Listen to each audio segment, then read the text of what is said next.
Wildfire Community Preparedness Day, or PrEP Day, is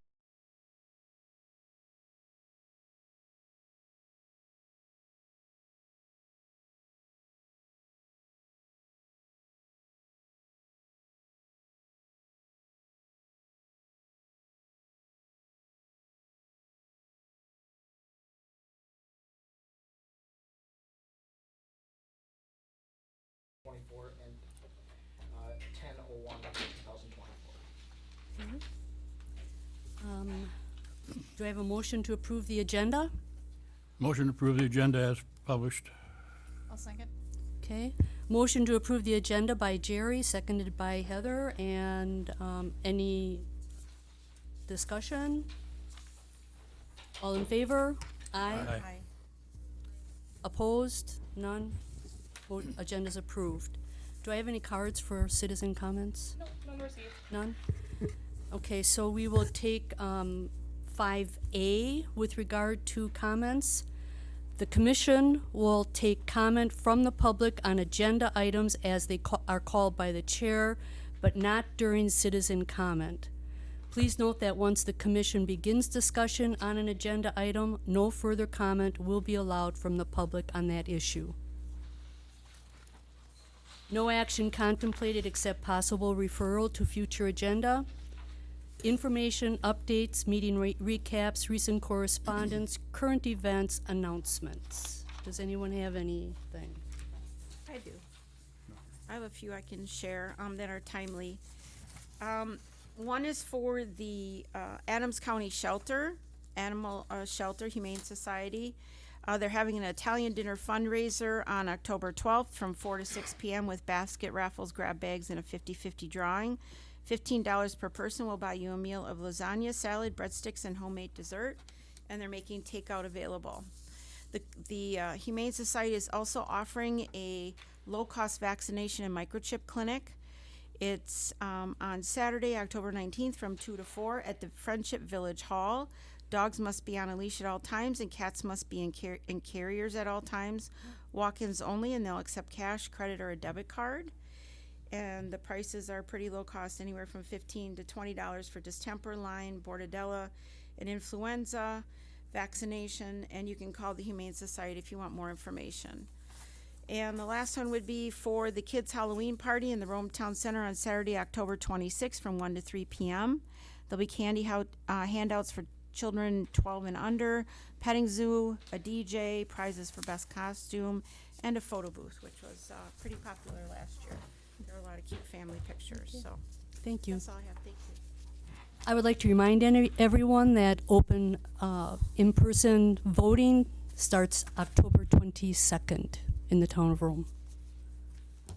Okay, do we have a meeting update with regard to the Plan Commission Rome Town Center Subcommittee? Yeah, so the Rumtown Center Subcommittee met on September 20th, 2024. Discussion was primarily around potential housing developments in the RTC. We discussed having pre-subdivided areas to create a bridge between residential housing flowing into parks in the town center. Discussion relating to allowing for building types to determine parcel size was had. We talked about updating our master plan, and a recommendation was made to explore utilizing a professional master planner to help with this process. The existing design plan can serve as a vision board to help guide any ordinance changes that would be required. Our next meeting will be October 9th, so tomorrow at 1 p.m. in the Rome Municipal Building. Thank you. Okay, I would like to open the public hearing at this time. We have a consideration of the proposed comprehensive plan map 9 amendment from forestry to rural residential, and zoning map amendment from FR, which is Forest and Outdoor Recreation District, to R4 Rural Residence District, relating to a 38.99 acre parcel located at 241 8th Avenue, owned by Eric T. Vume Revocable Trust, also described as the southeast 1/4, northeast 1/4 of Section 11, Town of 20 North, Range 6 East, Town of Rome, Adams County, Wisconsin, with a parcel number of 030-00712-0010. Do we have anyone here from the Okay, Eric TV Revocable Trust is proposing an amendment Oh. of the comprehensive plan map 9 from forestry to rural residential and the zoning map amendment from FR, forest and outdoor recreation, to R4, rural residence district, for 38.99 acre parcel located at 241 8th Ave. The proposed change aims to support the development of a residential cabin, aligning with the town's growth strategy and previous committee work. The change from forestry to rural residential is anticipated to encourage compatible land uses while preserving the environmental integrity of the area. Letters were sent to 6 property owners within 200 feet of the affected property. thank you. Sorry about stepping on your toes. Okay, do we have anyone here that is representing? Would you like to come up to the podium, please, and give us an indication of what you are, why you're doing this? Or Yeah, I'm requesting the zoning change so I can put up a barn dominium. Excuse me, is the red light on? Yeah. Okay, speak in, you gotta be close to that mic. All right. Home to hear you. So I'm requesting the zoning change in order to put up a barn dominium at this point in time. a farm dominion? Barn dominium. Barn So dominium. it's a shed and a house all in one. Okay, okay. And this is just under a 40 acre parcel,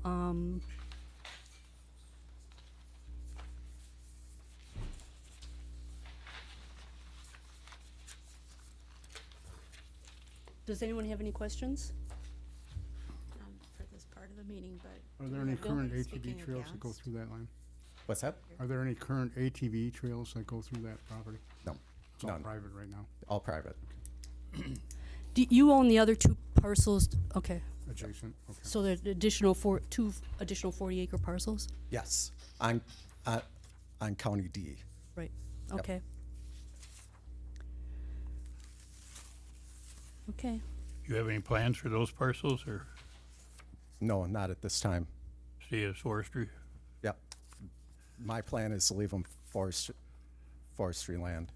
Yeah, we do have R4 zoning right across, kitty corner across the corner there. It is adjoining, isn't there a small parcel also north of? yes, Yeah. there's one north too. Right, okay. Is there anyone here to speak on this also, or against, or for, in support of? Okay, all right. No other questions, then thanks. Save it Oh, for discussion okay, and possible action. Thank Okay. you. thank you. Thanks.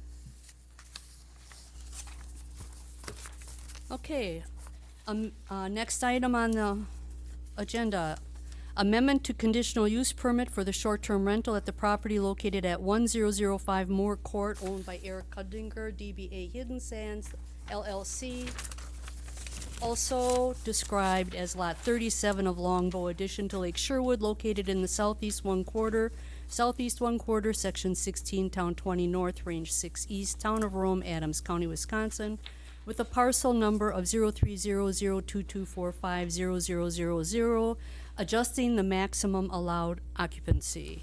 Yes. Eric Kundinger, doing business as Hidden Sands LLC, originally submitted a short-term rental STR license application and conditional use permit for the property located at 1005 Moore Court, which was approved on September 10th, 2024.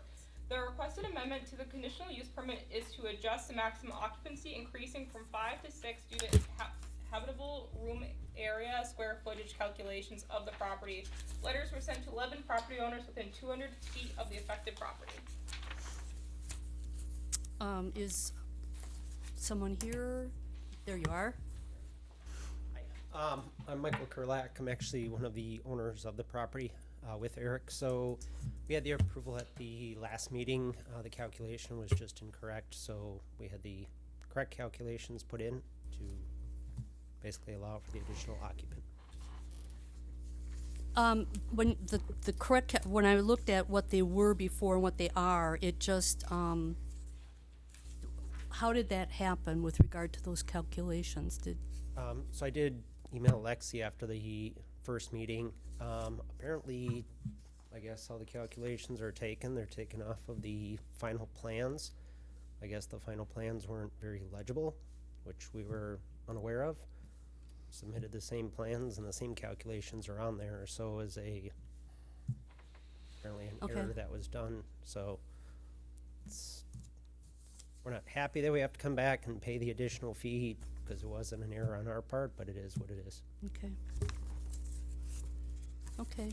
Does anyone have any questions with regard to this modification and increase in occupancy?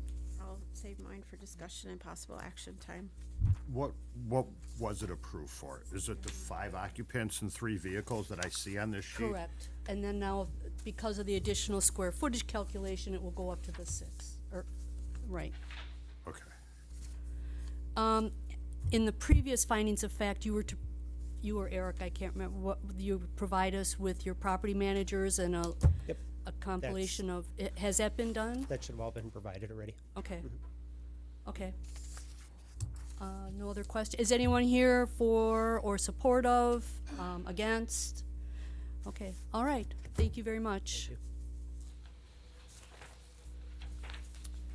The next item on the agenda, consideration of the issuance of a conditional use permit for the following purpose. The short-term rental located at the property, 114 County Road Z, owned by Larkey Investments LLC, Andrea Larson, also described as Lot 2 of CSM 6760, located in part of Government Lot 2 and 7 of Section 2, Town 20 North, Range 5 East, Town of Rome, Adams County, Wisconsin, with a parcel number of 0300003-0015. Larkey Investments LLC, Andrea Larson, has submitted a short-term rental STR license application and conditional use permit for the property located at 114 County Highway Z, requesting use for the 2024-2025 season that ends on June 30th, 2025. Letters were sent to 5 property owners within 200 feet of the affected property. The Plan Commission places conditions on CUPs issued for STRs that will set maximum occupancy and maximum number of vehicles allowed on the property based on the standards found in Town Code, Chapter 23461. Staff recommends a maximum occupancy of 11 and a maximum vehicles of 6 to be parked on the hard surfaces, not on the lawn or grass at the property. The applicant has completed all license requirements, including a property manager within 25 miles on record with the town. Do we have someone here representing the property? Okay.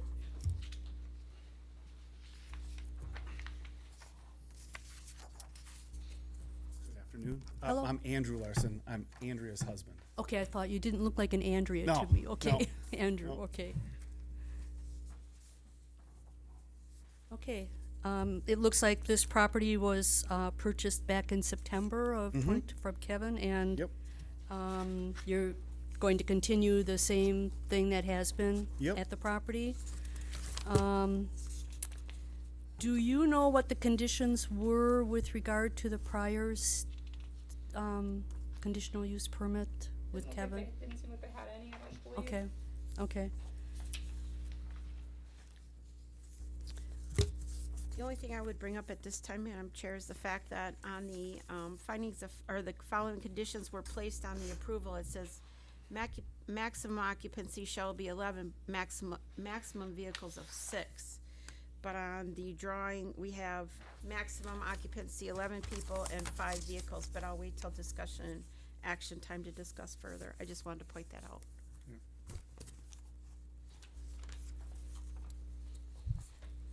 I do have some questions too on that. Does anyone have any other questions regarding this application?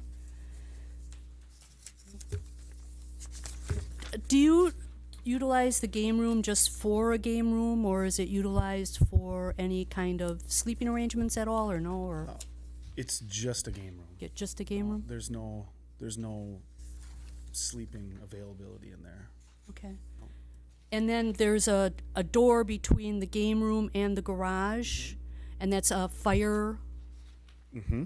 Yep. Okay, fire rated. I think the last so, time it yes. wasn't quite, he was going to install a fire rated door between the garage and the game room. Do you know I if? believe that it is, yes. Okay, I'd have to check, but I believe that it is. I believe that we actually talked about that when we looked at the property.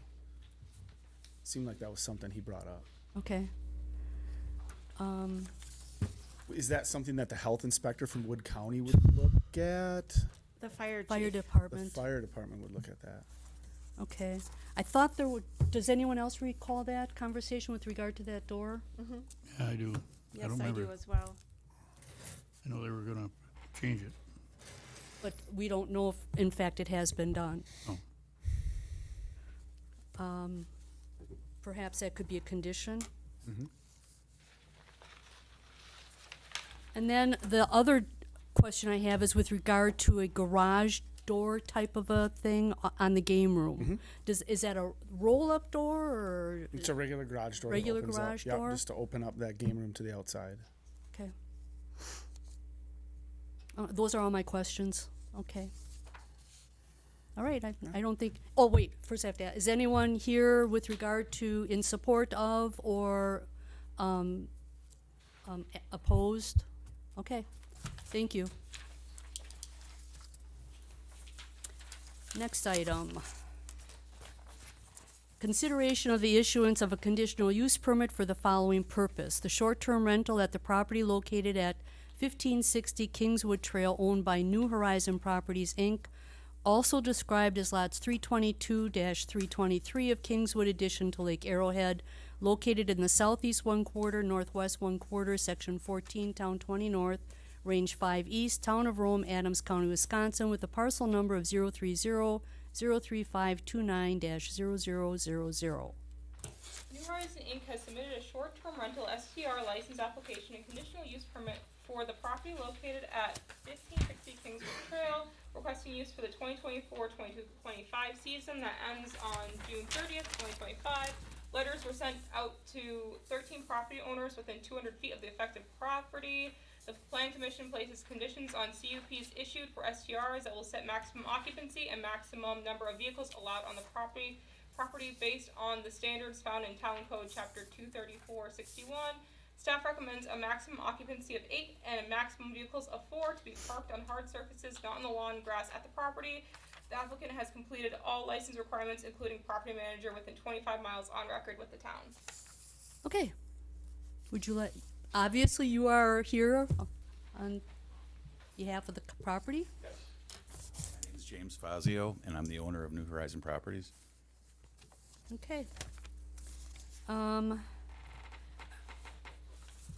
I guess my question always is, your property manager within 25 miles, that's you? Yes. So you live in the vicinity? Yes. And you're available 24/7? Yes. 2 in the morning, And I have a backup also. and you have a backup? Have you provided the backup person's information I to have the not town of yet. Rome? I just determined that last week. Okay. And if you could provide that to the town, that would be put in the file as well. Okay. Does anyone else have any questions right now? No? I'll save it for discussion. We did get a letter opposing this. I'm not sure if you were made aware of it or have a copy of it, but it will be placed in the file as well.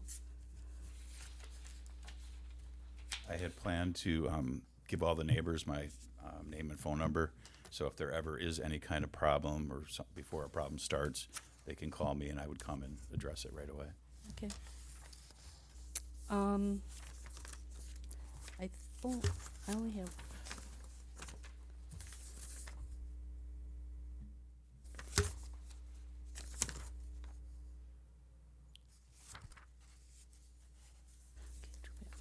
Okay, is there anyone in the audience in support of or would like to speak with regard to this property? And no other questions? Okay, thank you.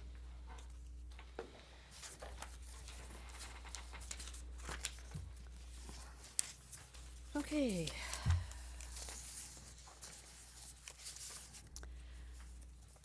Next item.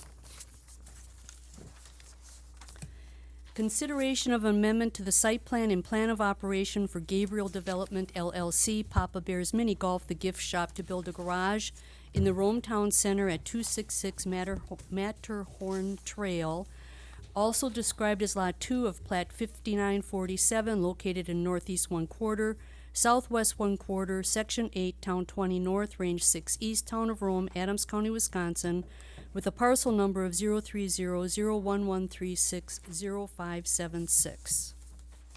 Applicant Gabriel Development LLC, Papa Bear's Mini Golf Dash the Gift Shop requested approval for a revision to their site plan of operation for the property located at 266 Matterhorn Trail to build a garage on the property. The applicant has received an approved variance on August 27, 2024 to have a garage in the Rome Town Center Commercial A District. Previous site plan approvals had taken place on March 9, 2021 and August 9, 2016. Application, checklist, and supplemental information, associated map, and renderings are included in the packet. For reference, the last approved site plan of operation for March 2021 is also included in your packet. A copy of the conditions associated with that approval are also in your packet. Letters were sent to 7 property owners within 200 feet of the affected property.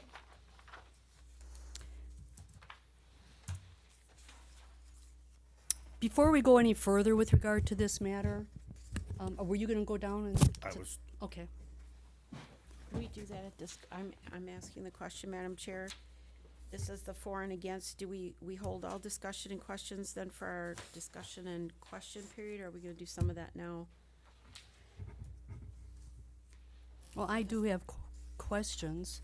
Once we start our discussion in, after the public hearing is closed, Then there could be more questions. That's what I'm saving mine for, cause, but it depends upon what Tom is gonna be doing with regard to that part of our meeting.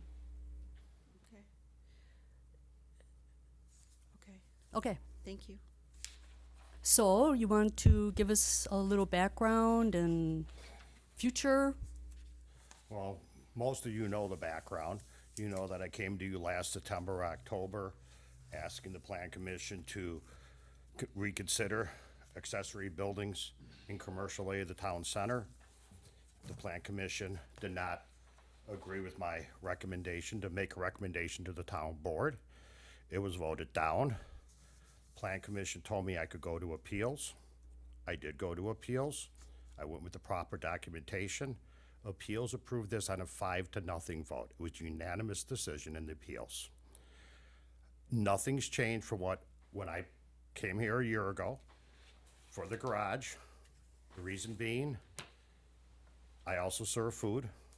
The health department and the fire department would like to see all of my chemicals stored outside, along with my gasoline, my snow blower, hedge clippers, backpack blowers, things of that nature.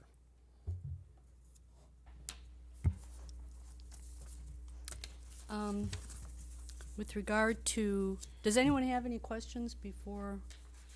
Not at this time. I'm waiting for the discussion and possible action section of the agenda. Thank you. With regard Let's to go the, through the questions now so I can be seated during discussion and possible action. okay, I guess we'll have to make that determination when we get to that part, Tom, as far as the questioning and then discussion period. Okay. And- But what's on the agenda is my site plan and plan of operation. Right, That is where that is where the discussion should be. I've included our survey showing all pavement. I filled out the site plan and plan of operation, explaining all my stormwater management plans are on file, my lighting's already installed, my pavement's already installed. So, septic system's already installed. with regard to the size that you're requesting of this garage, you're not intending on parking trucks or ATVs or UTVs or personal watercraft or boats, or this is only going to be for maintaining your properties, is that correct? That is correct, but I would disagree with one part of that statement. In the wintertime, there will be a UTV in there with a snow plow on it to plow out the parking lots. Okay, My boats, I have no intention of putting them in there. I have other storage for my boats. Yes, there will be wheelbarrows, shovels, hedge clippers, and all the other tools I need to maintain the property. do you have any intention of renting this, any No. portion? Okay, that answered that question. No intention of renting out any portion of that garage. Okay, so it'll only be for the use for Papa Bears and the gift shop. That is correct. This part with the red coloring and everything on it, Yes. is it your intention to do all of that red, or is that's like red brick similar to what you have on Papa Bears? Actually, in the drawing you have, it's red, autumn red LP smart lap siding. So it would look like the existing building. It just won't be brick, it'll be LP smart lap siding. The other areas on the building being the metal on the back with this stucco board on the peaks, that fulfills the requirement of less than 50% metal. The roof on the building is a 612 pitch roof, standing seam metal roof, which is what is required. The reason we took the red up in the corners on the drawing is to match the mini golf course building. The front of the garage, above the garage door, and I have notes on the drawing for you folks too, it'll still be the same tan stucco board that is currently on the peaks of the mini golf course building. Currently, it has a white garage door. It could be a tan garage door. It could be tan on the top, red on the bottom, or I would work with maybe a possible local school or somebody else to paint a mural on it. That is the only area that's not totally decided yet. The size of the garage door, is that 7 by 12? I believe it's 7 by 16. 7 by 16. It's larger than 100 square feet? Yes. Okay, I believe in our ordinance with regard to a garage door larger than 100 square feet is that it cannot face the direction you're showing a west elevation. I don't believe that it can face that direction pursuant to ordinance. I don't know if someone can correct me. Ordinance says that if a garage door is more than 100 square feet, it cannot, in the Rome Town Center, cannot face a street. It has to be up, tilted so that the garage door, or put the garage door on north or south elevation. I believe, I read that a few days ago, but have you seen that? I don't recall that exactly.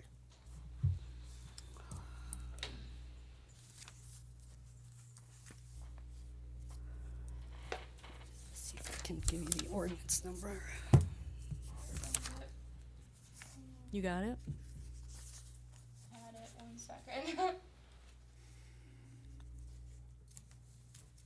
So it says this is 36081.4, which would be the mixed multifamily subdistrict. 0.4 letter G. It says loading docks and doors larger than 100 square feet are permitted at the rear of the building and must be screened from view from any street. Such doors shall be included on the site plan submitted. That was the first mention I've seen. I'm guessing that's the one you're discussing. I would have gone to commercial A. I don't know if there would be one for garages. Oh, that's right. That's right. There wouldn't be. Yeah, there's one for mixed. The same thing is in 36081.5, which is mixed commercial. That's same point 4G. Same exact wording. So what is your interpretation of that with regard to the drawings and the elevations that he's showing us? Or what? It needs to be screened? Per this ordinance, it does say it does need to be screened from view. It does get tricky since there's not any specifications in commercial A though. However, to make it consistent within the Rome Town Center, whether you're commercial A or mixed use or mixed commercial or whatever, you're setting a precedent here asking for, or getting this variance to have this garage, so, But if we look at the Rome Town Center, the church does not have any screening. how large is their, I believe it's 30 by 28. How big is their door? how big is their garage door? They have two doors. I believe they're both 7 by 8. Two garage doors, you have one. I have one. Each of those garage doors is under 100 square feet. Then I'd be willing to put two garage doors in the front of my building. But if we want to do a mural or something on it, that's going to affect how that looks in the end too. We haven't discussed a mural, but If you do a mural, will you have to come back in front of the plan commission to get that approved? If that's an option? If it's an option, then I guess this body has to make that decision. you have to come before here for the maintenance building on town property, so I save my questions and comments for question period. I would suggest you go two doors and paint them to match the building, red bottom and top. We're not It would look doing fine. plans of that. I'd have no problem doing that.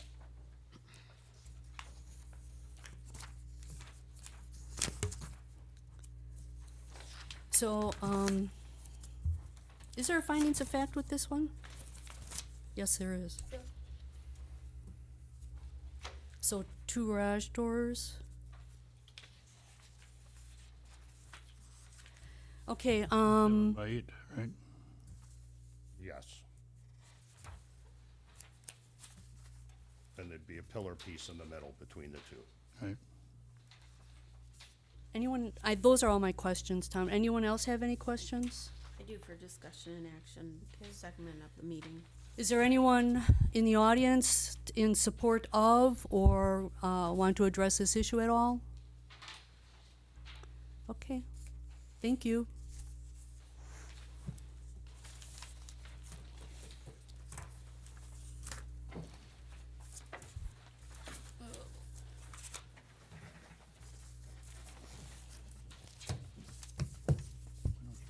Do I?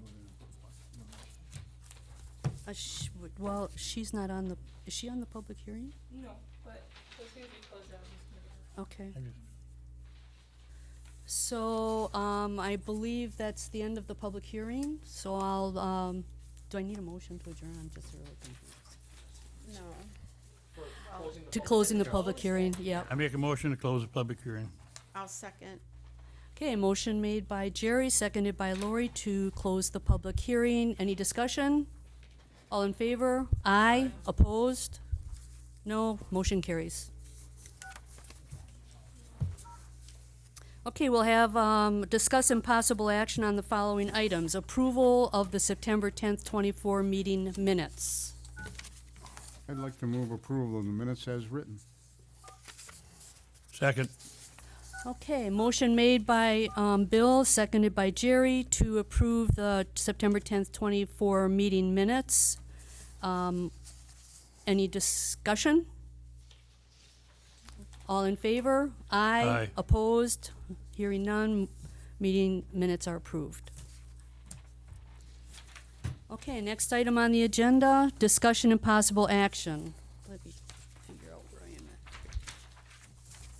This is it. I just have to do some paper shuffling. Okay. Discussion and possible action, review of final building and floor plans submitted by Scenic Valley Properties LLC, DBA, Crate and Pines for construction for the container and small home resort development on a 10-acre portion of property within Rome Town Center, described as follows, being part of parcel 030011360501, located in part of the northwest 1/4, northwest 1/4, and northeast 1/4, northwest 1/4 of Section 17, Town 20 North, Range 6 East, Town of Rome, Adams County, Wisconsin. So Scenic Valley Properties LLC, doing business as Crates and Pines, has presented a site plan of operation for a container and small home resort to be placed on 10 acres within the Rome Town Center at the September September 10th, 2024 Plan Commission meeting and during the September 19th, 2024 Town Board meeting was granted approval for the site plan of operation.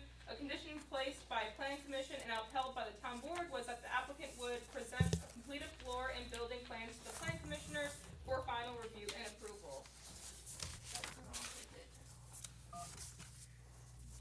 Can you see that?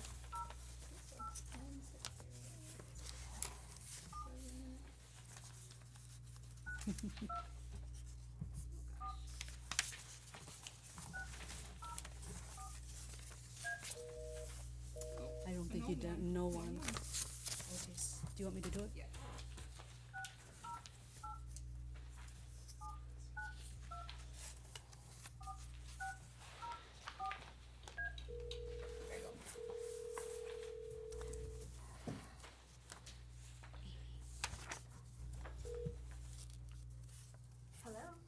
Hi, is this Amy? It is. This is Diana from Plan Commission. We're on your agenda item. Perfect, thank you. Okay.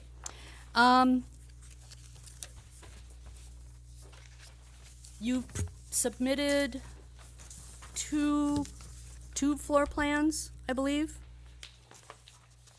Yes, I gave Lexi quite a few things again, with the short time frame, with what I had to work with the company. Design them didn't turn out so well. I am extremely frustrated and can't tell you how disappointed I am in them. So, that being said, these aren't exactly what I'm excited to show you. I had planned on showing you something that was luxurious and beautiful and something you would love to pass forward and approve, but I can't say I'm there. I've been on many of these architectural committees in the past, so I know where you guys are coming from and want to see exactly what I have planned, but my ideas are not on the paper. I don't know what she has showed to you as far as what I had submitted to the company of the looks I desired, which they did not give me. But this is all I have. I have contacted my cousin, who is a really amazing architect. He didn't have time to get back to me today, but he is also working on to be more in line with where I had hoped. Oh, okay. Did you wanna go first? No. Amy, even though the pictures may not be what you had in mind, you had submitted documents at the last town board meeting with pictures that we reviewed the exteriors of, and they look very similar to these exterior pictures here. Is the concern you have with the interior, are you saying it's the floor plans, or? No. The interior is exactly what I showed you on the very first day on the Instagram Okay, post, that's which what I could send to Lexi right now.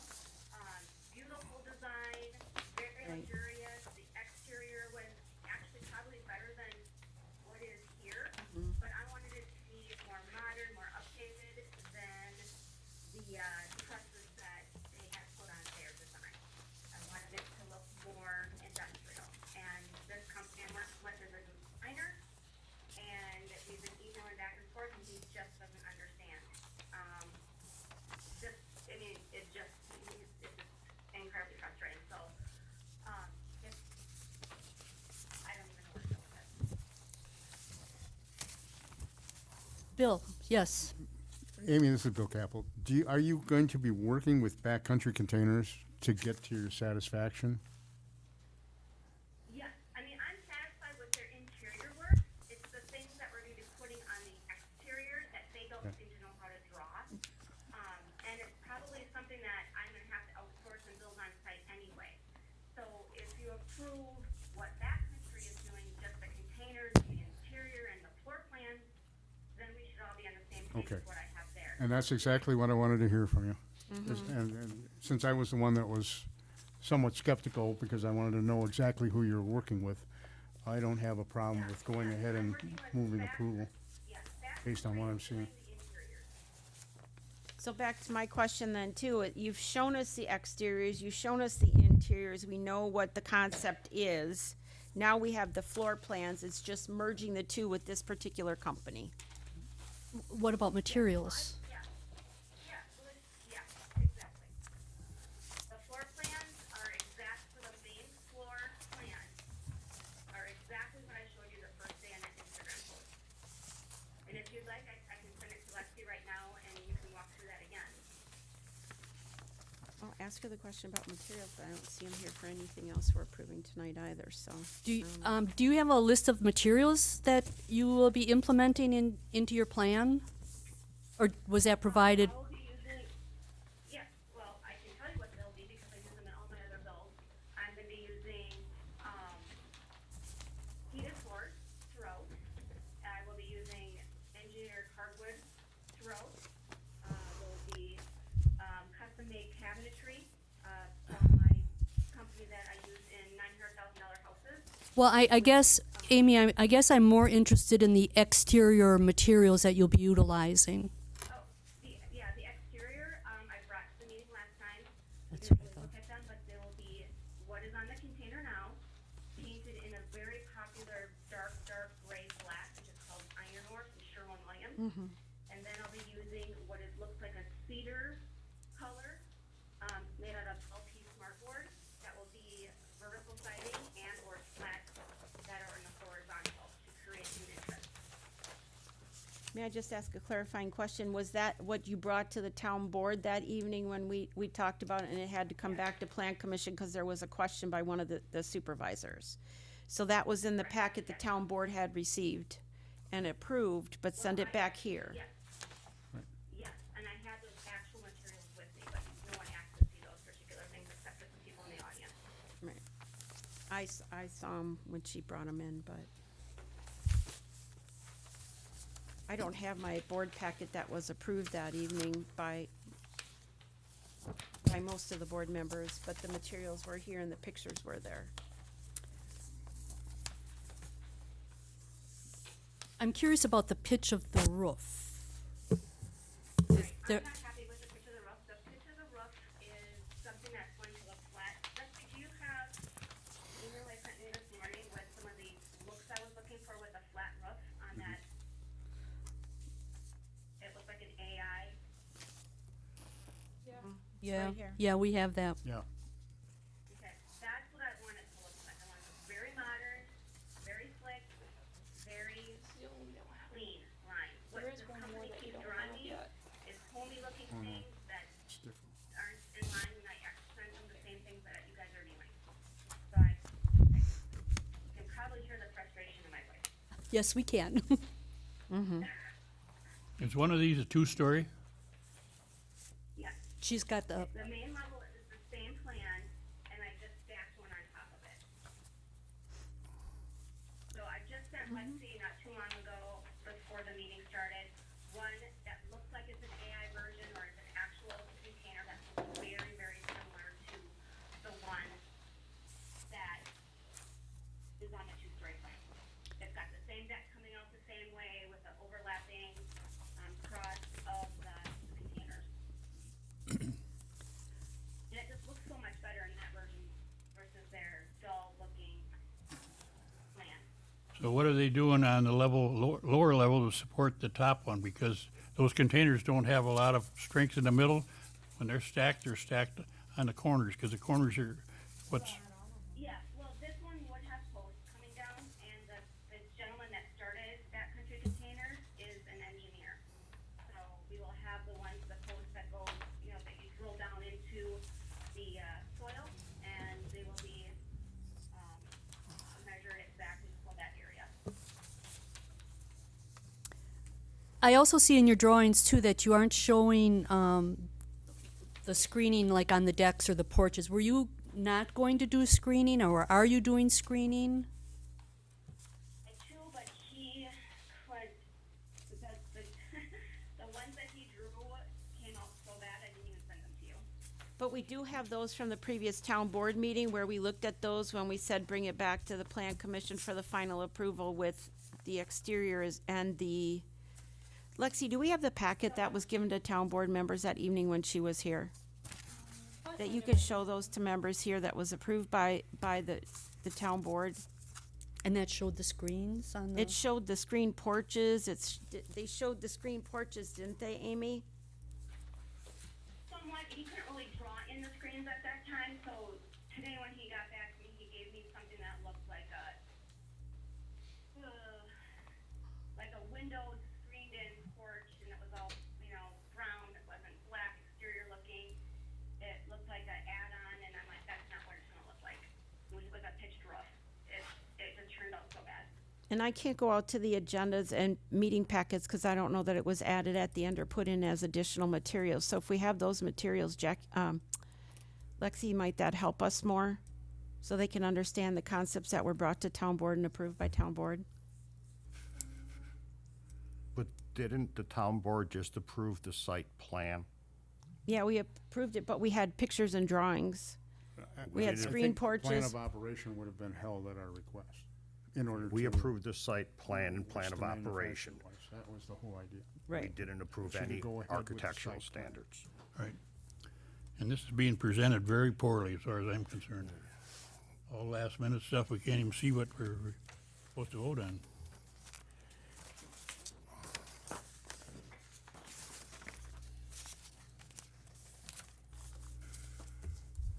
Personally, I don't see enough here to approve from my personal viewpoint. Where are you right now, Amy, in this development? Right now, I'm in the middle of Dakota, but. Oh, This plan, timing of this meeting was not, something I was thinking was gonna happen along with the timeframe of the container company being able to work on this project. Everything that I've shown you from day one on the single floor plan is exactly what I'm planning on doing. If you can pull up the Instagram feed, that is it. I just wanted the outside to look more like the ones that I had shown you in my presentation.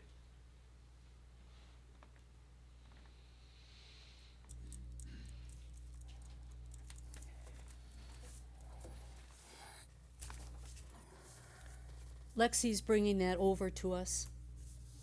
Okay. There's two different exteriors, Architectural standards were there. and that was, I think this is the back of it, but those are the two actual outside photos. See as well. So this was. Why'd you show more for? Because I saw them at town board. Interior one, so You can show them the interiors too, because that shows the finishes she was the talking, interior floor plan's basically the same as the ones you've Right. received already. but the materials. I don't think it has materials listed on the interior. The pictures Lexi show the wood and everything she's been talking about These though. ones are the ones that are different from what you guys have. They're still different? No, these are the only two. The exterior ones you're seeing are the only ones that are different than, because the floor plans in this packet are the same floor plans you have now. I think she might be referring to these. That's what I'm referring to from the town board meeting. I think those are the ones she's referring to also, that are more, And then there's she's screen, trying there to was accomplish. pictures and drawings of screens. I don't, this is what I have, so I'm sorry. and that was from the board. That was the board packet. You could show the screens and maybe you could pass that All down, different Bill. from what we got here. Nothing the same. You guys got everything I received, so. Believe you.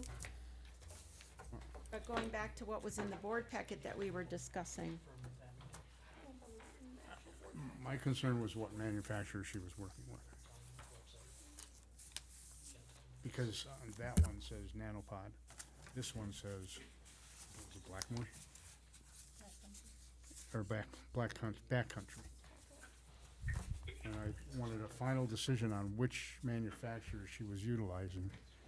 I think they were just handed. Didn't we That was also, screening on that was screening too for like the refuge containers and Because, lighting. because there's such a wide variety of manufacturers out there, of containers. She gave ideas on lighting here too. Let's see, this is what we had at town board. Let's go back here, Diane, so you can, ooh, too big. Oh, don't need glasses. I don't have, Just a second, Amy, we're looking at, there was a drawing where driveways were, and we approved the language for the paving, and then this was the exterior materials. Well, that's what the site plan of operation showed that. Can I ask Yes, Bill? our attorney a question? Can we approve it based on working with this company, the condition that she's working with this company? Well, that's one part of it, but I would just note that there's two pieces to this. It's the building, and floor plan, right? So, Here's I screening. mean, so who's doing the building is only a Sign. portion of that, what it looks like, and what the floor, I think the floor plan, what she's saying is fairly fleshed out, it hasn't changed. Right.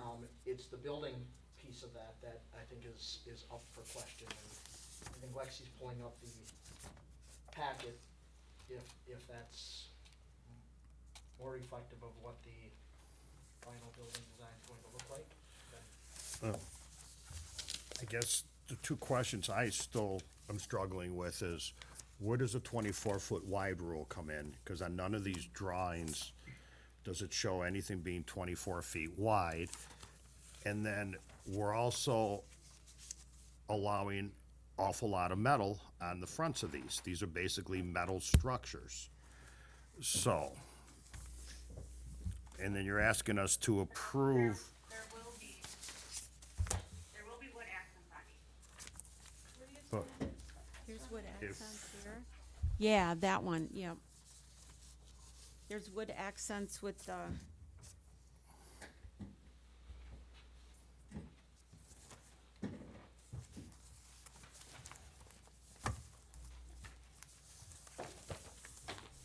And the 24-foot wide width that's required in commercial buildings is Well, going, that depends, because that was that B1 when we had that 24-foot wide?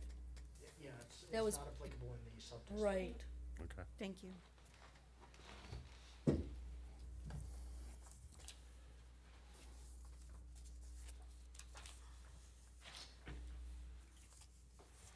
You talk about the accents with the wood, you're talking about that cedar IP smartboard?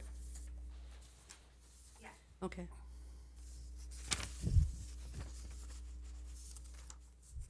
And cedar in places if it's more functional.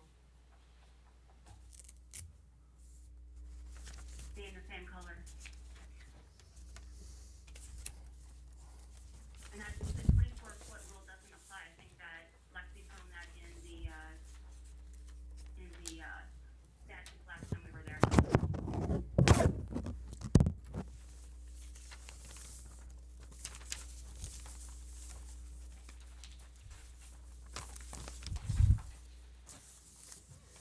Anyone have any other questions for Amy?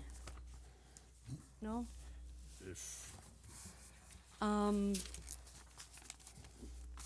Lexi, oh, go. My biggest thing is, I have to decide if I'm buying this 10 acres Friday. I feel that if we can't come to an agreement today, and I'm not happy with these drawings, I'm not. So I understand where you're coming from, but if that's the case, I think that we could extend this if you guys want, more commerce brought to your city, and if it fits. I don't wanna be stuck not knowing if I'm gonna be able to build something in this community or not, but I also know that this isn't exactly what I want either. I want this to be like 5 times nicer than what you're seeing here. So I'm just, again, I'm extremely frustrated that I can't provide you exactly what I have in my mind, and I know that was, could be here. can I But respond? I've tried to show you photos. I think you know that you're allowed to build this in this community. This community has changed zoning. The town board, CDA has agreed on a price. The town board has approved your site plan and plan of operation. So I think that not knowing is really not this can happen. What you're running into right now is you want this plan commission to approve, and we asked you a month ago to show us, and I think it came from Bill, show us what you're gonna do, not leave it in zoning. And now we're sort of in the same spot again. We don't have an official drawing of what is going to be there. The idea of you not being able to do this, I think, is already totally resolved and taken care of. I think that you got the board of this town agreeing to your site plan and plan of operation. You have an accepted offer to purchase. We're into just the final nickety-pickety stages that this is a first project like this going in this town, and we need to see what is gonna go there, and I think that's what Bill mentioned last time, and instead of leaving it in zoning, show us what's gonna go there, and then we get drawings that you say you're not even happy with them. It's sort of hard to get a unanimous vote out of this board when we for sure don't know what we're approving. I agree, I've been with you at almost every one of these meetings except for this CDA. I'm not doubting that you want them to look nice by any shape, means, or form in any way like that. But I think it's just hard for this body to approve something that we actually don't see the drawing that is going to go in the first two homes. I mean, we've already approved your site plan and plan of operation. So that this town's not gonna allow you to put container homes, that is long in the past already. I have one other question though, Amy. Tom, saying the two homes that you provided to us right now, are those the only two designs that you will have there? Or are you going to have more? As I have discussed all along, and especially like in the presentation I gave, there will also be some additional Scandinavian modern type homes as well. Just like as I gave you throughout. So they're all gonna be different. They're all gonna be a little, you know, as a business owner, I have to have a variety. I can't have, in my opinion, have the same thing, unless I see one of these is really taking off and is better than the other. I'm gonna need to accommodate, you know, I wanted to create a little unique community.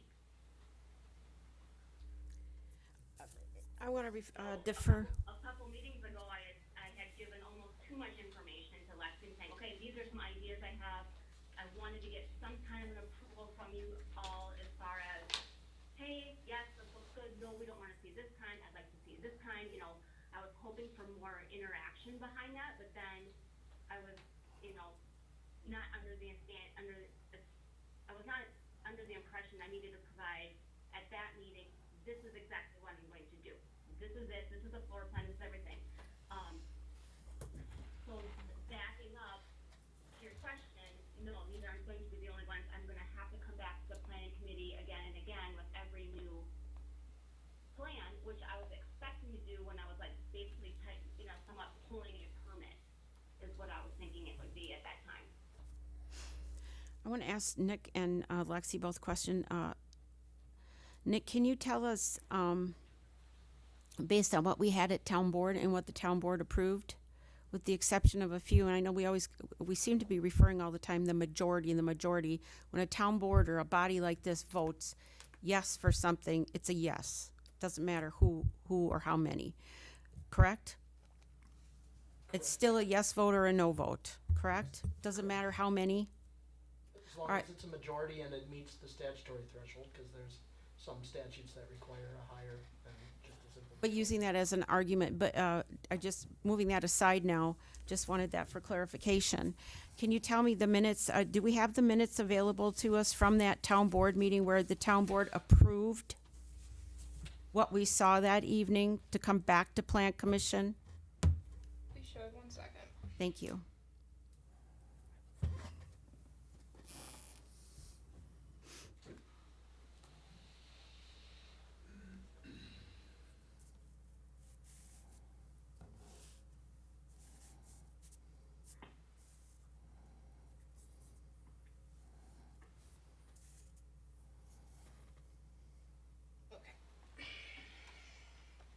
Right, if I could just get clarification on what is approved. Okay, I am approved to put container homes on there as long as I get the exterior to look like you like. And/or I'm also approved to put the Scandinavian modern type homes on this development. need to know that is, if that part is okay for what I'm going to do here. Well, she was going, Purchasing land on Friday. sorry, Amy, it was referred to the town board with recommendation based on approvals. Now, Lexi's gonna share with us what, because I don't remember exactly what it was, but I do know that we voted on it, and it only had to come back for certain items. Okay. So this is what the full, I'll read you from where it says 12, which is the number of it, all the way down, okay? So 12, discussion and possible action, recommendation from Plan Commission regarding consideration of a site plan of operation for Scenic Valley Properties LLC, DBA Creighton Pines for the construction and operation of a container and small home resort developed on a 10-acre portion of property within Rome Town Center, described as follows, being part of parcel number 030-01136-0501, located part of the northwest 1/4, northwest 1/4, and northeast 1/4, northwest 1/4 of Section 17, Town 20 North, Range 6 East, Town of Rome, Adams County, Wisconsin. Attorney Flanagan explained that this is for the Creighton Pines construction and operation of a container and small home resort development on a 10-acre portion of property within the Rome Town Center and has been recommended for approval by the Plan Commission. Motion by Minter and Jamadi to approve the recommendation from Plan Commission regarding consideration of a site plan of operation for Scenic Valley Properties LLC doing business as Creighton Pines for construction and operation of a container and small home resort developed on a 10-acre portion of property within the Rome Town Center, described as follows, being part of parcel 030-01136-0501, located in part of the northwest 1/4, northwest 1/4, and northeast 1/4, northwest 1/4 of Section 17, Town 20 North, Range 6 East, Town of Rome, Adams County, Wisconsin, with the conditions that the parking areas are paved, the gravel driveway must be operated in a dust-free manner, the parking lot must be paved, and they pave 3 feet at the end of the driveway and shall work with the building inspector and town zoning administrator prior to returning to Plan Commission. And then motion was carried with Cole opposed. Thank you. Is there anything else that would be helpful, Attorney Flanagan, it's pretty much all right there? So I would just say that to Amy's question, the same things that Commissioner Gabriel had noted apply, right? So we have gone through, we've changed the sub-district, we have gone through, we've approved the site plan and plan of operation with the condition that the floor plan and building designs come back for the Plan Commission to approve. So I don't think that that is, unless, the purchaser feels that it is, I don't think that that is a roadblock to closing. I do think that that is, as the applicant has just stated, since there are designs that are going to be different, potentially as the resort develops, these would have to come to the Plan Commission to be approved. And if we're hearing that her designs may evolve and develop, then I think she also probably would want the Plan Commission to review the designs that are at the standards that she's expecting to have, because that's just a better way of processing. So I don't think it's in the way of closing unless she feels differently. I think we do have the approval for the zoning. We have the approval for the site plan of operation. We just haven't quite got there for the exterior building design elements. We probably are there, close to at least, there on the floor plan. Thank you. Do you have any other questions for Amy? No? I don't. Now, should she stay on the line, or do we just call her back? This isn't a No, public I'm hearing. on the line. I'm still on the Huh? line. This isn't. Oh, that's right, you're right. It isn't. Yep. Okay. I guess it would be nice if I had the floor plans okay with the interiors. Do you have any objections to those? I have no objection to that, no. No objections to No. the interior. In fact, if I may, Madam Chair, if it would make the applicant, if it would give her a bit more comfort in proceeding with that exterior piece. We've got it as two pieces on here. You can get your motion to approve the floor plan, and that may give a bit more comfort in her fleshing out the designs, but the idea here would still be that as these designs are finalized, they would still come to the plan commission in this way to review and sign off.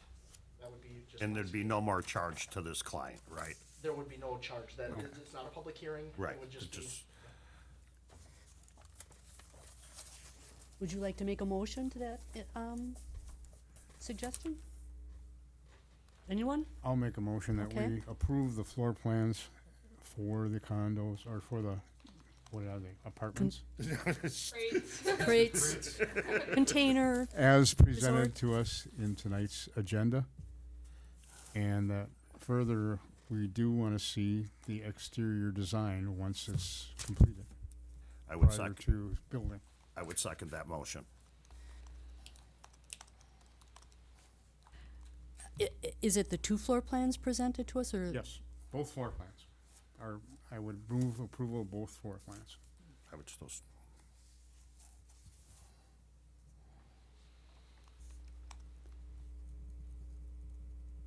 Okay, so there has been a motion by Bill, seconded by Tom, to approve both the floor plans submitted by applicant with the condition that upon Exterior design. exterior design being finalized, that it come back in front of the Plan Commission for additional approval. Any discussion? Yes. I would just ask that we allow the zoning administrator and billing inspector to vet the majority of this before bringing it back before us again. I think they can accomplish that, just like they have with every other business that's come before us in the last many months. It should only have to come back once That's exactly right. For these two floor plans, for the exterior design. for the exterior exterior designs, designs. okay. The materials for exterior designs, but I believe that with the building inspector and zoning administrator, they can work through that and vet it with Amy before it comes back to us for the final step of outdoor or exterior. I would just add that comment. I will amend my motion to include that. I would, amend my second to include that. Okay, so we'll be approving both floor plans with the condition that the exterior designs be presented back to us after it has gone through a vetting process by the zoning administrator and the building inspector. And so that it mitigates the applicant coming back numerous times. Does Amy And Amy, do you understand what the motion is then? Yes, and I appreciate that part of it. Thank you. Okay. Any other discussion? Okay. Hearing no more discussion, all in favor? Aye. Aye. All opposed? Motion carries. Thank you. all. Okay, Thank thank you.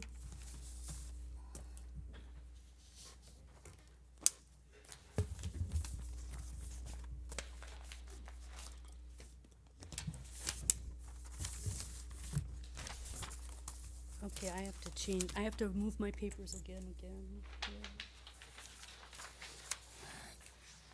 Okay, item 11. Applicant Plato Construction LLC, Geneva Apartments requests approval for a revision to their site plan of I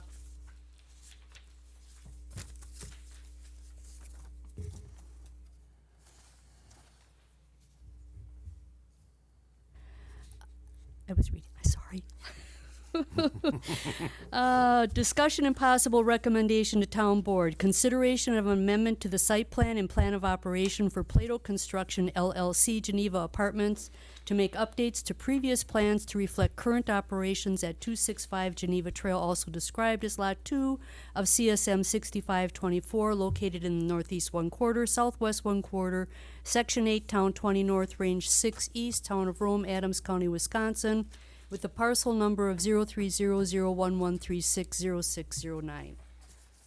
Applicant Plato Construction LLC, Geneva Apartments requests approval for revision to their site plan of operation for the property located at 265 Geneva Trail. Applicant received approval for their original site plan of operation for the Geneva Apartments on March 9th, 2024 from the Plan Commission and March 18th, 2021 from the Town Board.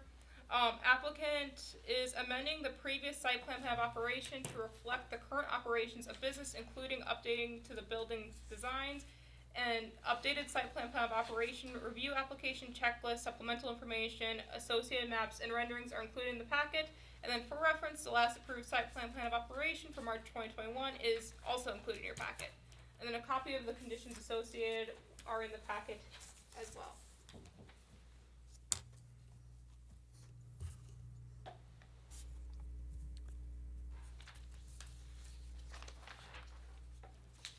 Is that March 2021 or? It should be 2021, 20 yeah. Okay.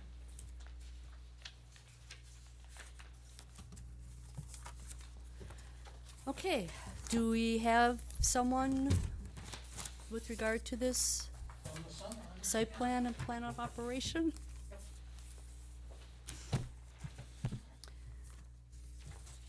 Yeah, so I don't know, seems like we do this a lot, but, so we originally did our site plan, 414 of 2020, Town of Rome Planning Commission, public hearing, regular meeting. So we did that one, said in consideration of site plan of operation for up to 6 4-unit apartment buildings. Okay, that was 2021. Looks like I paid a fee and $350.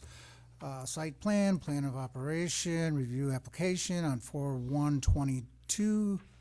That was submitted. Looks like I did it again on 1/18/24. Site plan of operation.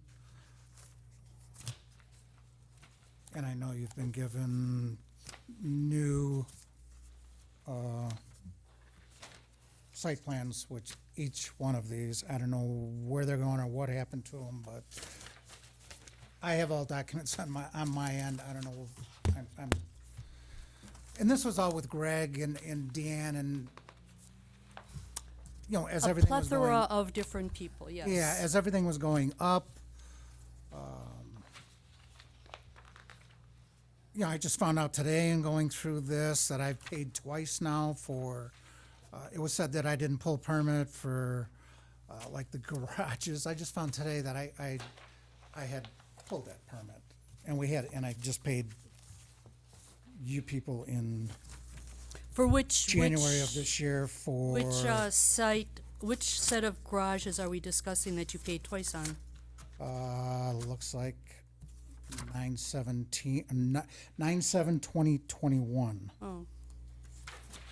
So that would have been And the phase 2? Greg's email to me says, total permit fee for 3 buildings excluding electrical through Adams County, $43.45. Total fee for garage structures, $950, so on and so forth.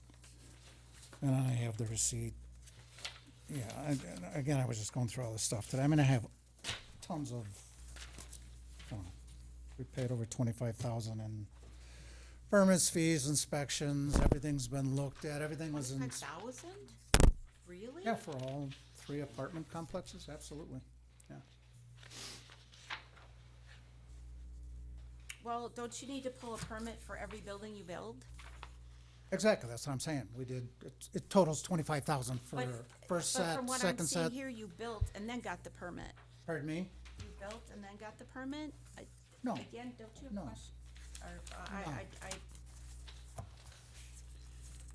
what permits did you get in January? You said you got permits Oh, January yeah, of this so year? it was brought up to me that I didn't have, they said that the garages were never permitted. Yeah, we have a note here Yeah, that that says it was unable to locate permits for garages 1 and 2. Yeah, well, I actually have, But now you said that you did pay those permits? yeah, I just found this today. Yeah. Where-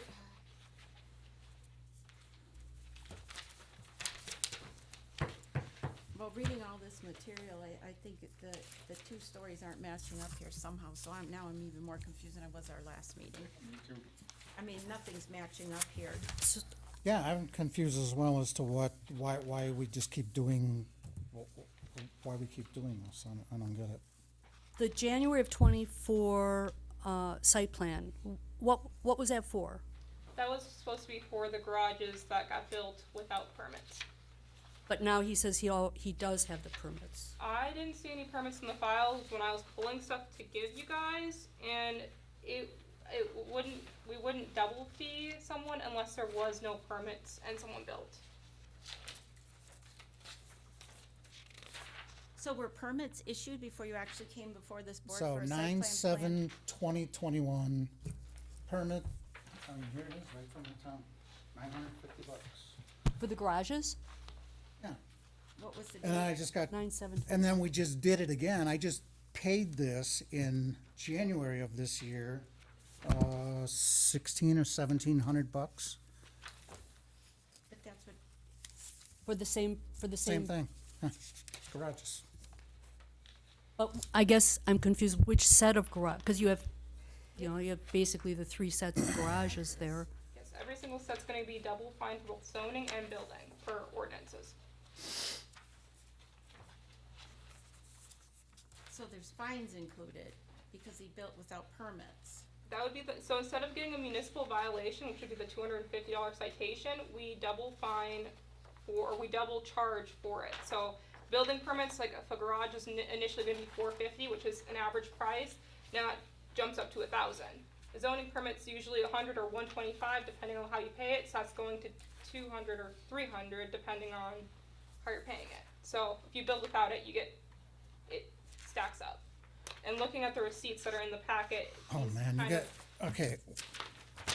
So I was not aware that you guys, now we're really gonna get into something here, that you guys fined me supposedly for not pulling permits. Even though Greg comes out, planning and zoning, inspects those garage sites, approves it, Dan comes out after the garages are built, approves what has been built, and now I'm finding out that that was all because you said I didn't pull permits? Is that what this is all about? It's insane. I don't know how this is coming back on us, but somebody please clear this up. Something's not right here, so. It's coming back on. I think a it's coming time frame back would on you help guys if we were because- to get an actual time frame of phase 1 and then the garages, because the garages came after you had built your 3 4plexes. Correct, yeah. Or your, yeah. Yeah. So when you came before Plan Commission, on your first site plan of operation, it was to just build those 3 that first unit, phase 1. There was no garage. Consideration of site plan of operation for up to 6 4-unit apartment buildings. This is on 4/14/20, Dawn of Rome, Plan Commission, public hearing and regular meeting. Okay, so that was for 2 buildings. You were gonna do 2 Two complexes, and that was in 4/20, you said. Okay, but then, when did the garages come in? That's why we're at here, because the site plans are for these garages. Okay, but he said that initial site plan of operation, there was nothing in there approved for the garages. These were only for the 2 apartment building, phase 1, phase 2. And you had made comments at that time, which is very understandable as a businessman, that you weren't going to do the garages unless your tenants and people requested something like that to go up. And obviously they did, and it was something that you then decided to do. Yeah, it said future garages. So on where's plans. the site plan of operation for those garages? I was never asked for one.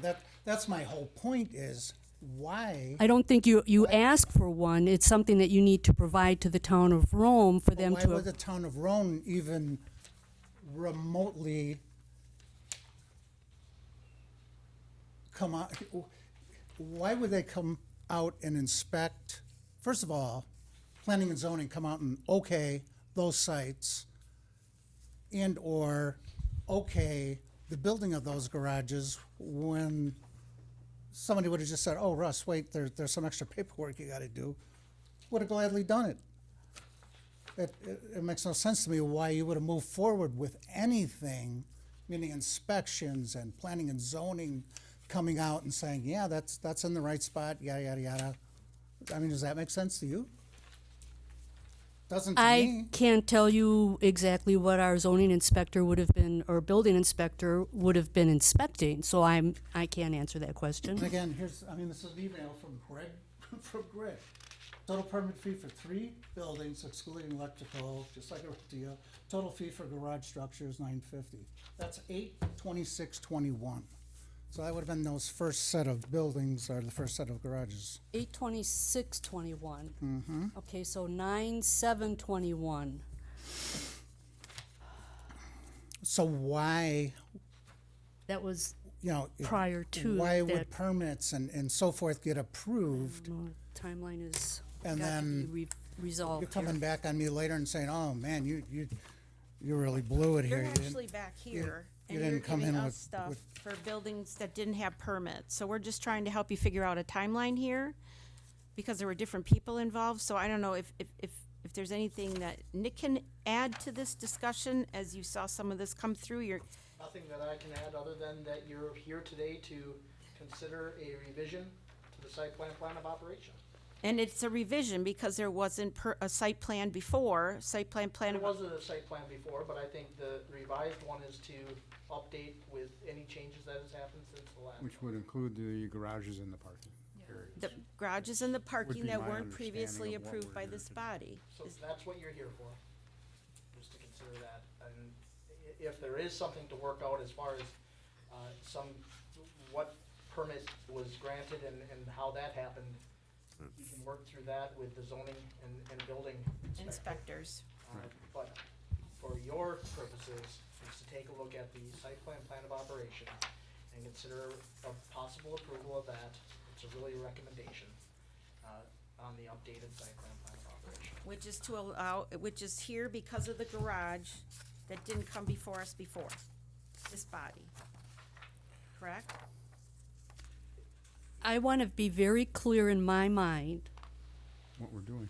the site plan of operation that we are now going to amend or expand upon, which is the last site plan of operation we have for this parcel?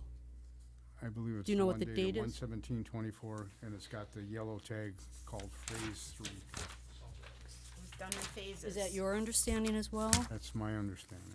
Mine as well. That should be correct, yeah. 1/17/24. That has everything on it, correct. All 3 buildings, all So- 3 sets of garages. One that ends with this one. That one. On that one, I had a question.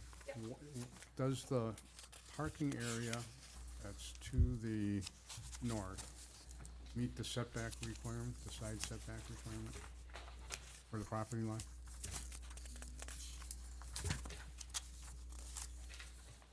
I haven't taken measurements. I couldn't of it. read the numbers. And then I saw an approval from our public works director for the paving. Yeah, so with driveways and things like that, that does go through a public works director. Right. I don't typically do things with pavement. But okay, my question is, does it meet the proper setbacks for the side, be the north side of the property? Let me double check. I thought I saw 6 feet, and I'm not sure what the setback is. Didn't sound wide enough to me, given the fact that we were making somebody else do trees and everything else. Mm-hmm. Correct. Okay, those are permits.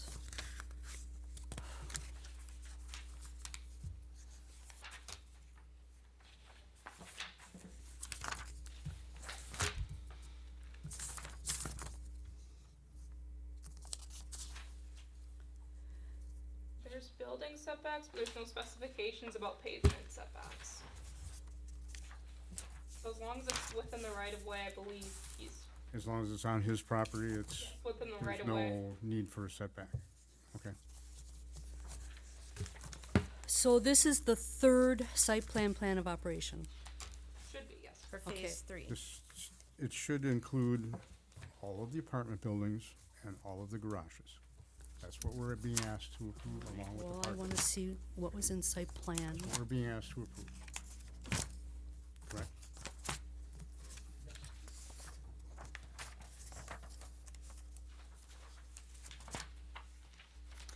I also noticed on the third garage, or the one furthest back, the siding facing is. Yeah, I'm just waiting for everything to, I just wanna know everything is all cool and, yeah, it's on schedule to get finished this year. I also wanna, put a, fence around my 2 dumpsters out of there, and then that's it. It's done. Lexi, did you see a landscaping plan in there and paving for the 3 completed buildings? Landscaping or any of that in the file, property file? What I kind of grabbed and put in there was pretty much the report that Dan had done, and then just supplemental things that led up to him doing the report investigation. As you can see, there's a bunch of emails or some written notes type things.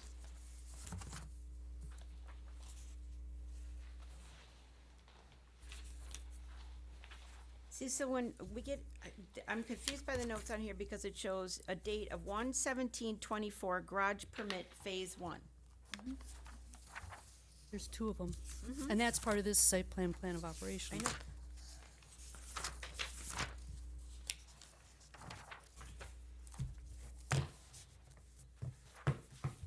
I'm Basically, it's a- confused too. Yeah, Basically, it's a cart before we the got horse brought in kinda. the middle of this. I think that we need to look at his completed, I mean, nothing's being moved. Departments are where they are, the garages are where they are.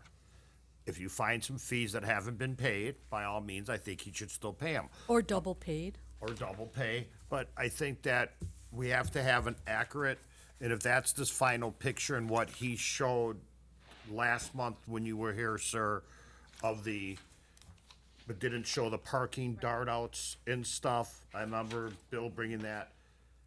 Correct, and that's still, he had a bigger copy. I don't know, as for the fees and what happened in the zoning before, I don't feel it's this body, we don't go through the files, and we don't know what happens there. And I do believe there's been some mistakes during the transition period of, I think his name was Greg leaving, and was it Emily was in, and then Jamie took it over. I mean, we have other issues that were things that were approved too during that time period. Can the difference between the March 21 site plan of operation and what we are doing today, those other garages were not part of the March 21? Is that what you're telling us? From what I understand, there was no garages in the March 21 site plan, and it just had, if you can see here, it was like outdoor straight line parking in front of the apartment, behind the apartments. Right. And there wasn't, I think there's, in this new one, there's also like a bigger paved area, I could be wrong though. So, because this sheet here would be the actual site plan that got approved last time, this red sheet that was at the end. So that That's was the- March 9th of 21. That was approved March 9th of 21. That was the original site plan. No, the original was April of 2020. The original But one back- was only for 3 buildings. And that one was approved in That's- 21. This is the first one that was approved. Yeah, 'cause this one has this one has 6 is the buildings in second it, and then it has the three Three garage. future ones. So this would be the phase 3, that would, I don't know if that was approved at that time, but it just, the whole issue is that there's no garages on any of these plans, it's just all straight line parking. Parking. I remember what you had said too, is that there wasn't gonna be garages unless enough rentals happened that garages were proven to be needed. That came out in the discussion at the plan commission. Is that where, okay, It was in the minutes of the plan commission. that's where I saw it. Okay, so, March 9th, 21 is the last site plan that was approved, and that did not include the garages. The site plan in front of us today is all 3 buildings and all 3 garages, correct? Okay. That's all we're doing. Okay. Where did this the picture come parking. from? That, you brought a large map last time, and that's just a, When did this get drawn up? I'm just asking a question because, Well, he doesn't know what you're pointing at. that really Oh, I'm large, That actually got When did drawn the- up, She's asking about this one. I couldn't yeah, get that it. actually got drawn up way back in January. Dan was the first one to get that, along with those permits. I've also dropped off another one to the town between then and I don't recall when, and then I gave you guys that same plan's been around, and I gave you another one at the last. It looks like 2021 based on, March 2021 March of based on what it's 21. attached to. So all we're asked to do is to approve this site plan of operation incorporating the 3 existing buildings and the 3 garages. That's all we're being asked to do. I think that's what, And I think the parking areas, And the because they parking were not areas. on the original plan. correct.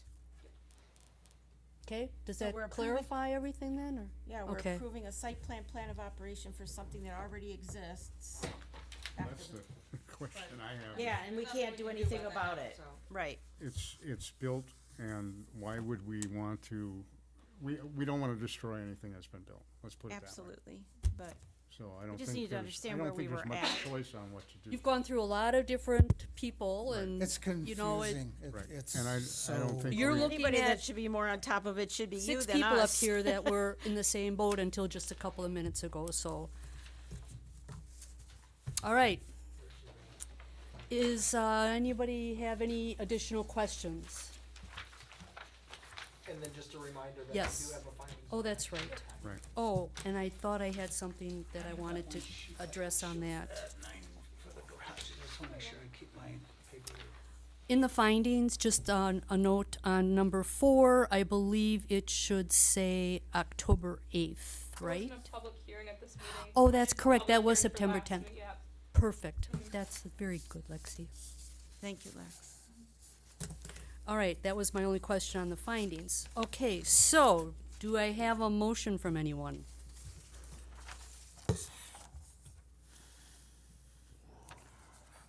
I'll make a motion that we approve the plan of operation for the site as presented this evening. What about the parking? You said, and it's a recommendation. Approve the Recommendation to the recommendation board. to the town board, you mean? Approve and send it to the town board for their approval. And what We about the should make a driveway? recommendation to approve the site plan of operation for the Plato apartment buildings. How's that?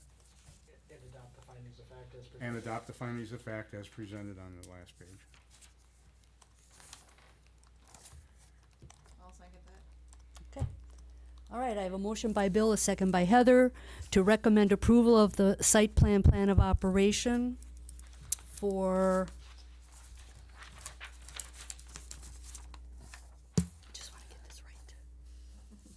Plato Construction LLC, Geneva Apartments, reflecting the current operations at 265 Geneva Trail and did I say to the town board?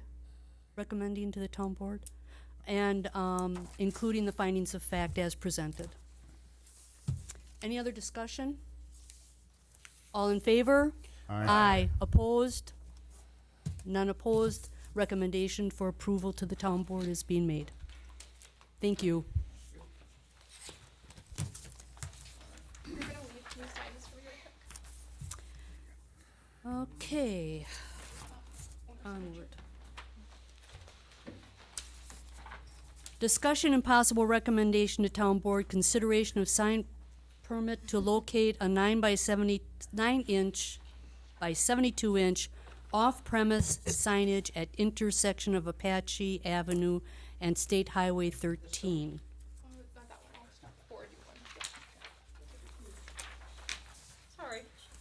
So during the August 19th, 2024 Parks and Recreation Committee meeting, the committee members had proposed a sign to be created for the Room to Roam Dog Park.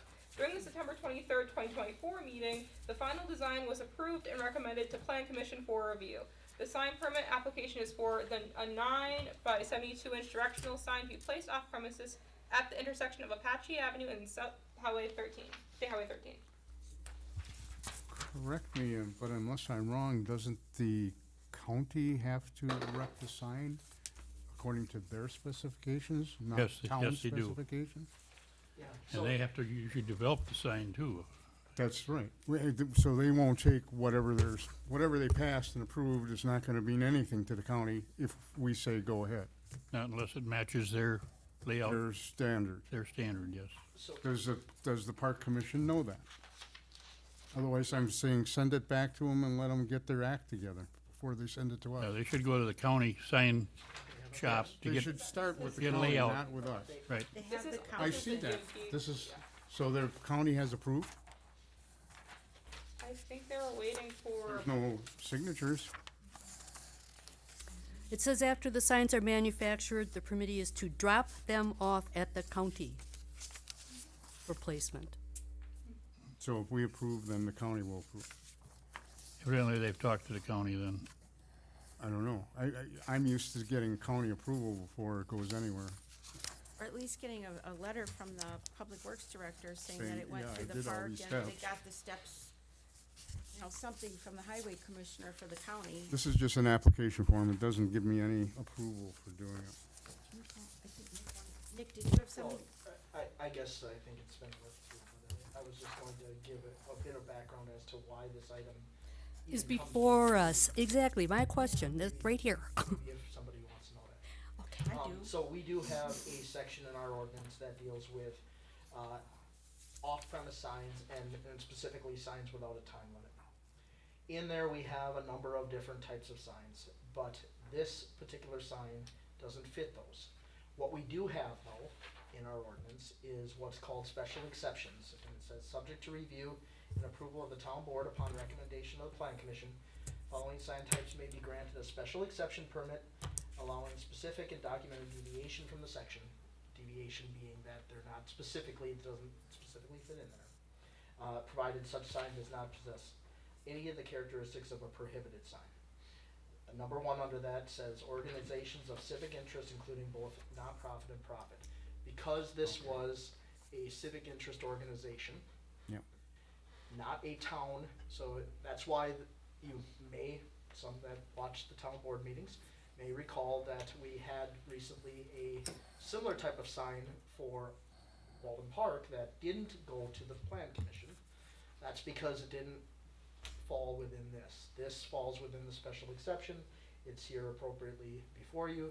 If you feel that, that you'd be more comfortable with the county's approval, you could approve it conditioned on the county's, approval of it. Right. But this does require a special exception because of that, and that's why it's in front of you this evening.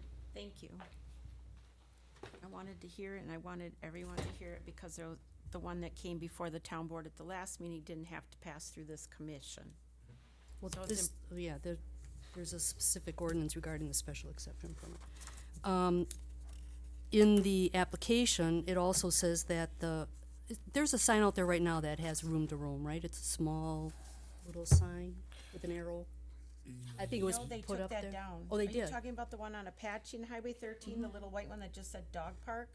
It was removed, across from Rome Realty, it was removed. And there's nothing up there identifying No. a I don't I direction? don't believe it's there anymore. There's no directional, I believe the only directional sign is outside on The transfer Apache sign. Avenue outside of the dog park. Correct. okay. All right, so I can cross that off.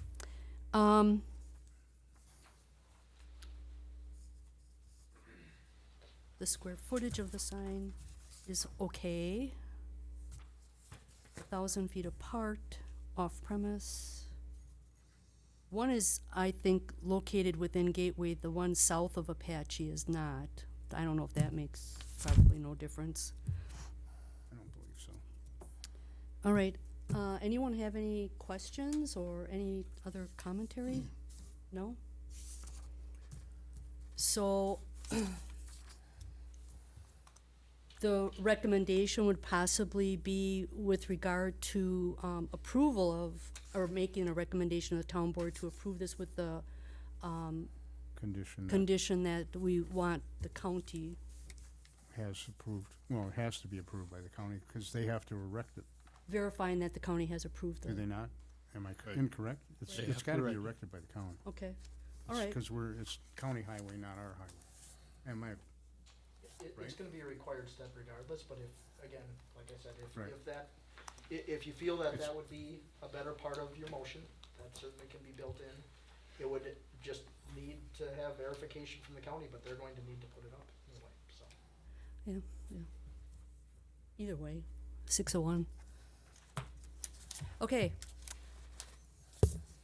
Anyone want to make a motion? I'll make a motion to recommend to the town board the sign permit to locate a 9x72 inch off-premise sign at the intersection of Apache Ave and South 13th for the Room to Roam Dog Park With county approval, with county approval. subject to county approval. I'll second that.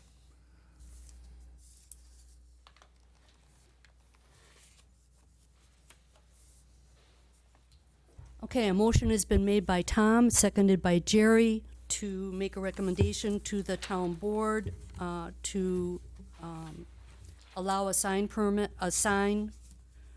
to locate an off-premise signage at the intersection of Apache Avenue and State Highway 13 for Room to Roam with county approval being provided. Any other discussion? Okay, all in favor? Aye. Opposed? None. Recommendation to the town board is approved. Okay, discussion and possible recommendation to town board. Consideration of the proposed comprehensive plan map 9 amendment from forestry to rural residential and zoning map amendment from FR Forest and Outdoor Recreation District to R4 Rural Residence District related to a 38.99 acre parcel located at 241 8th Avenue owned by Eric T. Vume Revocable Trust, also described as the southeast 1/4, northeast 1/4 of Section 11, Town 20 North, Range 6 East, Town of Rome, Adams County, Wisconsin, with a parcel number of 030-00712-0010.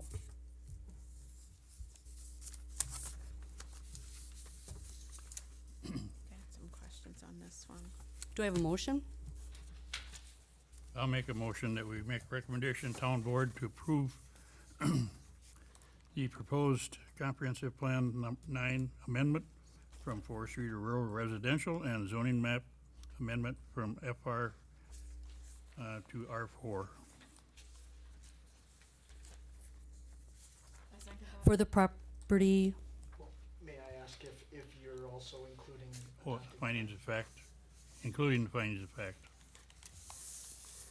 okay? If you want 30, the parcel is 38.9, if you want that in there. Just the address, I think, Jerry, to verify the specific one. Well, you just read all that as part of the Yeah, okay. agenda. And Heather, you seconded? Yes. Okay, recommendation by Jerry, seconded by Heather, to make a recommendation to the town board to approve the proposed comprehensive plan map 9 amendment from forestry to rural residential and zoning map amendment from FR to R4 relating to 241 8th Avenue, owned by Eric Vume. Do I have any discussion? I have a question on one of the findings of facts, number 5, where it said, because the zoning amendment would create a more rural residential areas and align with the zoning of parcels nearby and similar. This is the one where he had the additional 2 40-acre pieces, Yes. correct? Those aren't shown on the map, just the parcel in question. So is it behind him, next to him, Next to him all on along? County Okay, because I didn't look it up. Okay, West. so it's all on D, along D there. Okay, and just, I understand what it says about residential, and I think that's a good idea if we're gonna go down the path, cause we're gonna start looking at our comp plan. R4 was R4 for a reason, or forest, recreation. But as we do more and more of this, there's gonna be more and more requests, so that will in turn impact the comp plan as far as forest recreational goes. Just pointing it out. Well, I think Jerry made a comment that there's additional, Correct. car for, that's kitty corner there. Right. I understand that. Okay. I'm just saying though that we've seen more of these. So Yeah. it's something that we're gonna have to consider when we look at the comp plan, that there's gonna be less and less forest and outdoor recreation. This is a developing community that's moving away from that because it's forest and recreation that are being bought up by, in large plots. We don't own the land, so we can't really dictate the usage of it as it's coming back to us for R4 and put it in our comp plan as forest outdoor recreation. It's just something to think about. That's why I'm bringing it Yeah, up. it has nothing to do with this motion. Yes, it does, actually. But, In the findings, I just have one question with regard to the key number 1. Is it 711 or 712? 712. Okay. In the app, it shows office use. In the office, it says 711. Is there That's just okay? So it is 712 definitively. Okay. and I do still have a question unless you got Nope. more. Nope. On the application, it says to allow for the construction of dwelling unit and accessory buildings, but on the drawing, it shows one garage. So do we have anything regarding R4 as to the limitation, so that there's an understanding how many accessory buildings this property would be allowed? I mine think is- there's 2 in You're allowed two, I R4. didn't remember offhand in mine. It's 2. Okay, that's what I wanted to know. He's got plenty of acreage. Okay, Okay. thank you.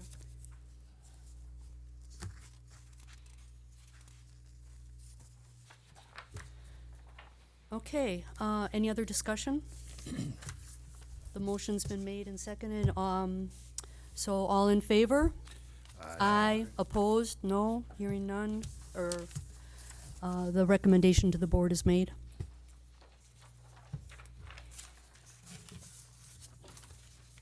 Okay. Next. Discussion and possible action. Amendment to a conditional use permit for the short-term rental at property located at 1005 Moore Court, owned by Eric Cudninger, DBA Hidden Sands LLC, also described as Lot 37 of Longbow addition to Lake Sherwood, located in the southeast 1/4, Section 16, Town 20 North, Range 6 East, Town of Rome, Adams County, Wisconsin, with a parcel number of 030022450000, adjusting the maximum allowed occupancy. Do we have a motion?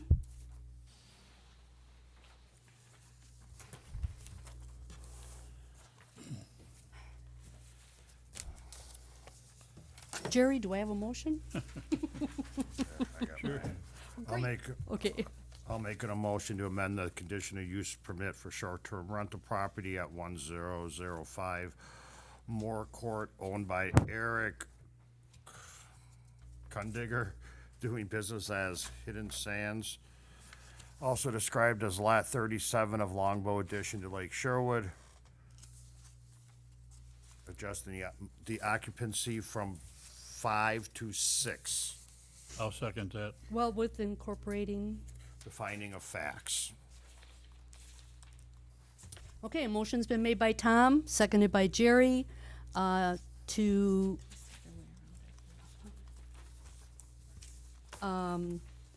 approve the amendment for a conditional use permit for the short-term rental at 1005 Moore Court, owned by Eric Cundinger, incorporating the findings of fact. Any discussion? Yes, on the document of findings of facts, it says maximum vehicles of 6 to be parked on hard surfaces, not long in grass. And on the drawing, it shows 5 is one of my questions. Or on the, on the drawing where the calculations are, it shows 11 people, 5 vehicles. That's for you're on the wrong 114. one. You're on the wrong one.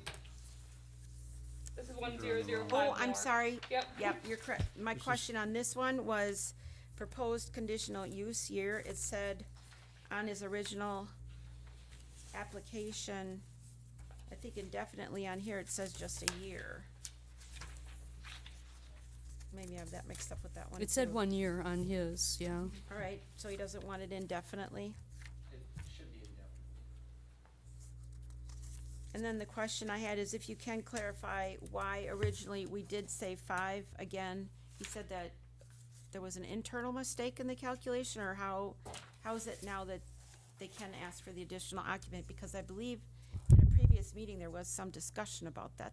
This sounds familiar to me. They did not provide me with floor plat plans, so I had to use my best judgment using what we had on file, and it was just printed stuff. The numbers were extremely small, like they're probably roughly the same size as like these little itty bitty numbers. So me and Taylor, we both, because I do it and I usually give it to her to also look over, we just had to do some guesstimation of what we're seeing because we couldn't read what there was. So there was adequate square footage to justify 6 versus 5?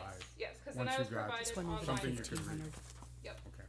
Yep, I was provided readable, more legible numbers that I could actually work with, so I didn't have to do any guesstimation. I could use actual. I can understand that based on what I saw on some other stuff today. Well, then, I don't, because I have 6, and it shows that taking out the minus 150, it's 510, which would give 6 occupants. So it all computes. Just as long as somebody doesn't come back to this drawing and see that number on there, that's all I was saying. That was where it said 5 and then 1, but. Okay. Any other discussion? All in favor? Aye. Aye, opposed? No? No one's opposed. That wasn't a no. Okay. Motion carries.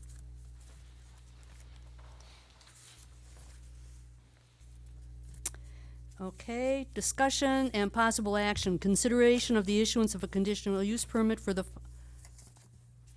can I ask a question before we go any further, with regard to the findings of fact?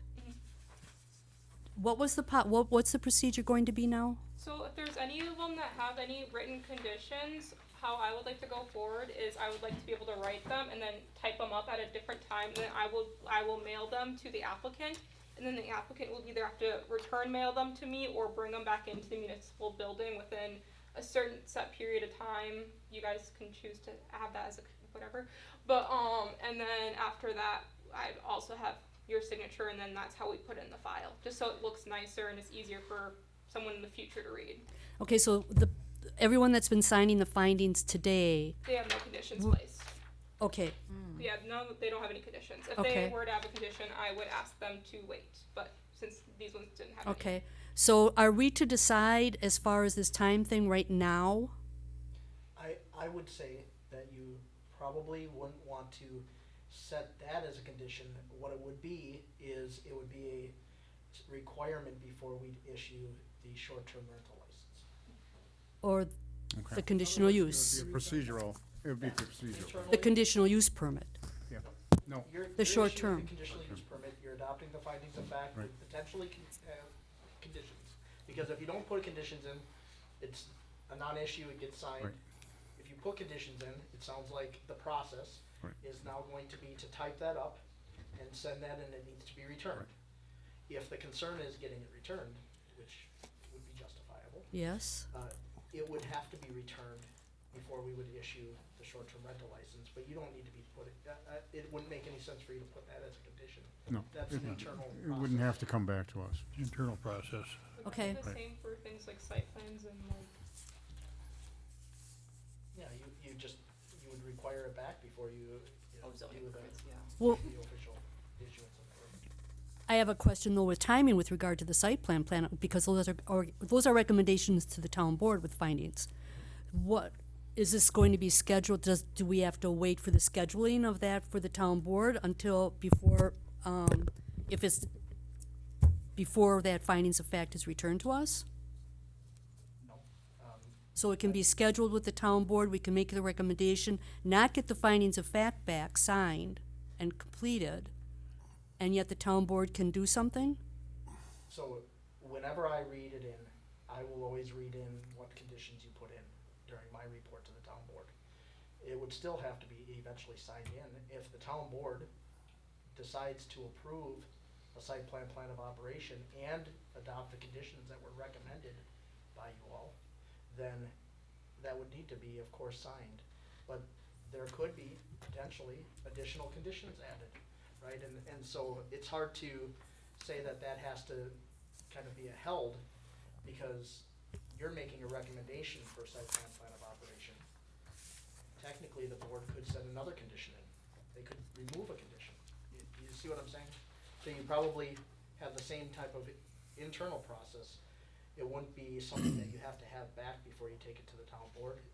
By our ordinance, we require it to go to the town board.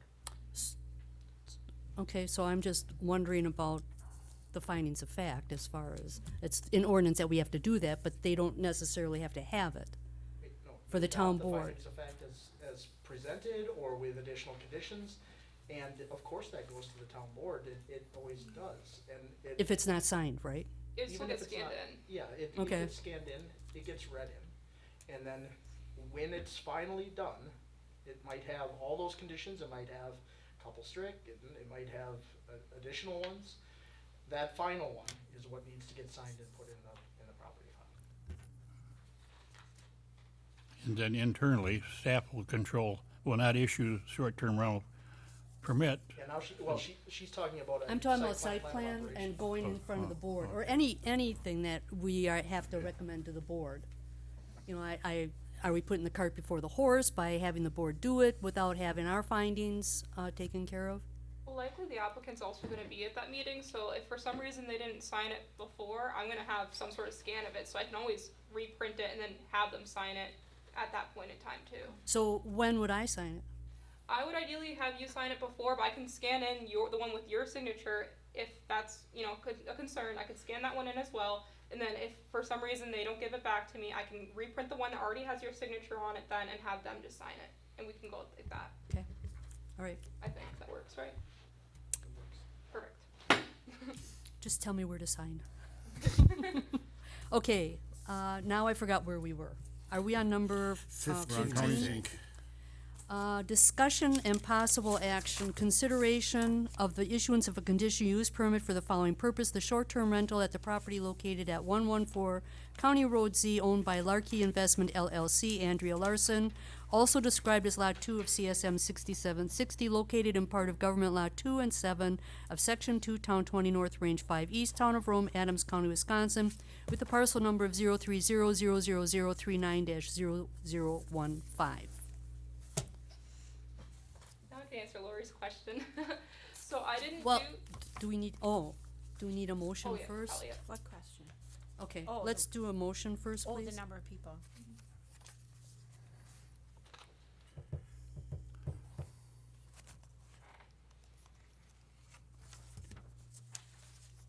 I'll make a motion to approve the conditional use permit for short-term rental at 114 County Road Z, incorporating the findings of fact as stated. I will second that with, I think, in addition to the findings of fact, to add, it says the term of the condition use shall be indefinite, but it should have also included as long as the current property owner holds a short-term rental license. We've always had that on the rest of them, but this one does not have it. And this is also the one where we want to make sure that the fire door is between the garage and the game room prior to allowing the license. And we also wanted to clarify the vehicle parking. That should all be part of that motion. I'll agree to the second.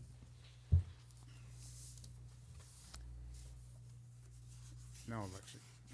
Okay, so I did not do the initial calculations on them, and these ones were from the previous approval. However, I noticed that with 11 occupants, they would have one more car, cause it would be like 11 gets 6, 5, or 11 gets 6, 5 would get 3, cause it just bumps up to the next even number. But I just didn't have a chance to go back through that and change what the vehicles are. It will say in the property file the 6, and it will say everywhere else 6 pretty much, but I guess in this case I didn't get to grab that. I have a question regarding, the square footage that's being included for the number of people. In the game room, you have 611 feet. I understand that there's a fire door there, and we're verifying that, but there's also a garage door on the south side of that, which is not clearly marked on here. It just shows 19.6. And the garage door has glass windows in it, and at times it's been up, several times it's been up.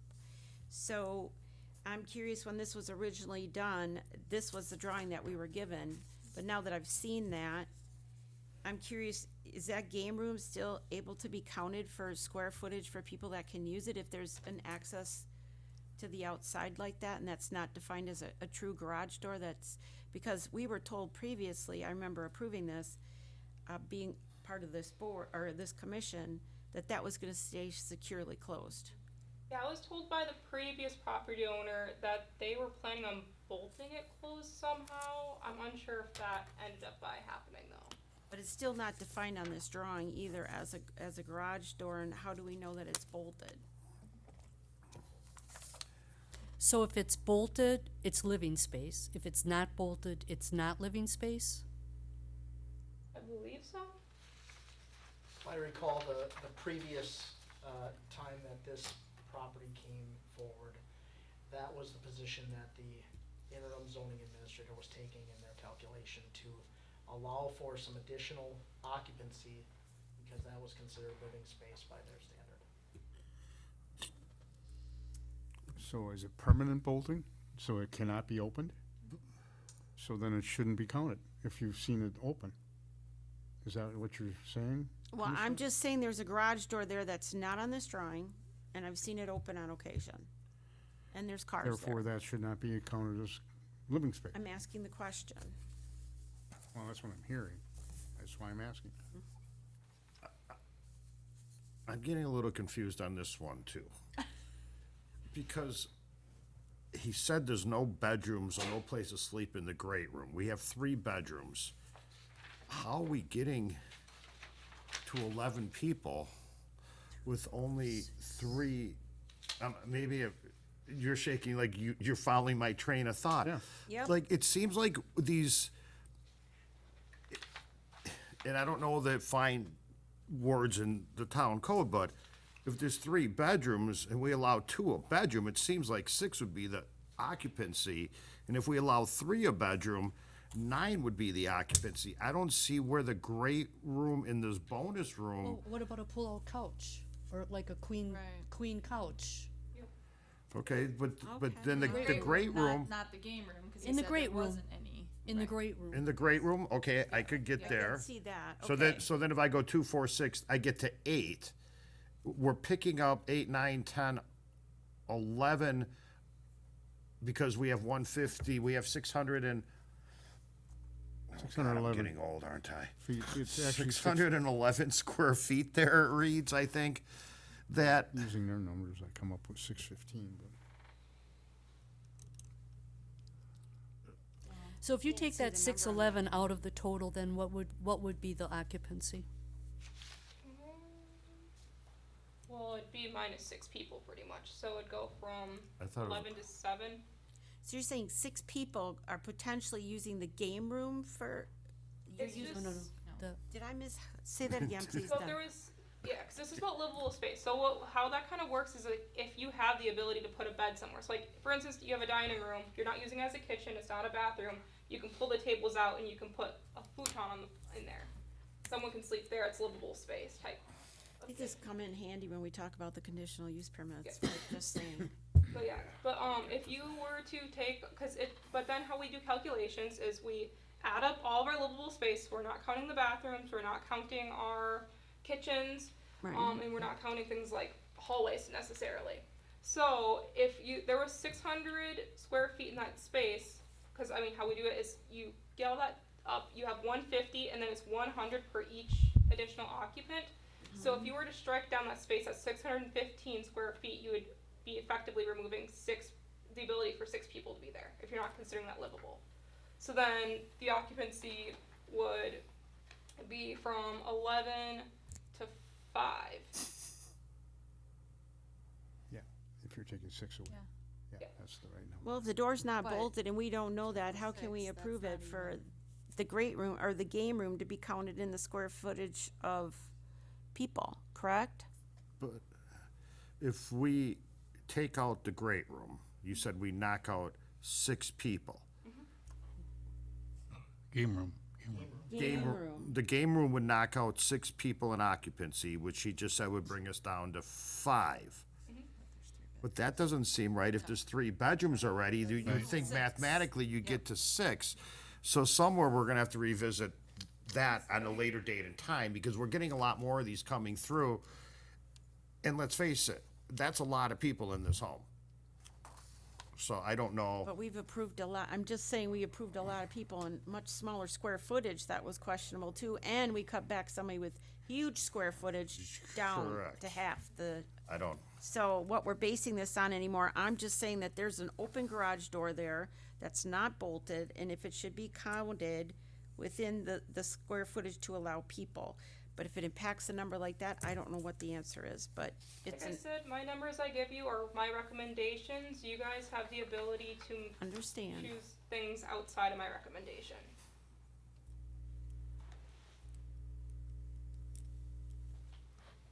And I wasn't trying to be, I understand you have to go by what the current calculations and things are that we currently have to allow this, but it is a garage door that's opened up and down with glass in it, so that's what I struggle with. Yes, but you need to come up to the podium. I was just hesitant for just a, if you didn't notice. So I have the fire inspection report from 6/25 that was redone, saying that there's no violations. The fire doors were put in. I also have an email from Dan Hansen to Taylor.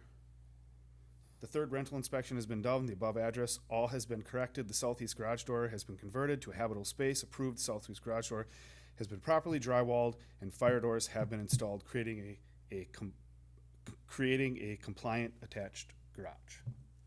Inhabitable.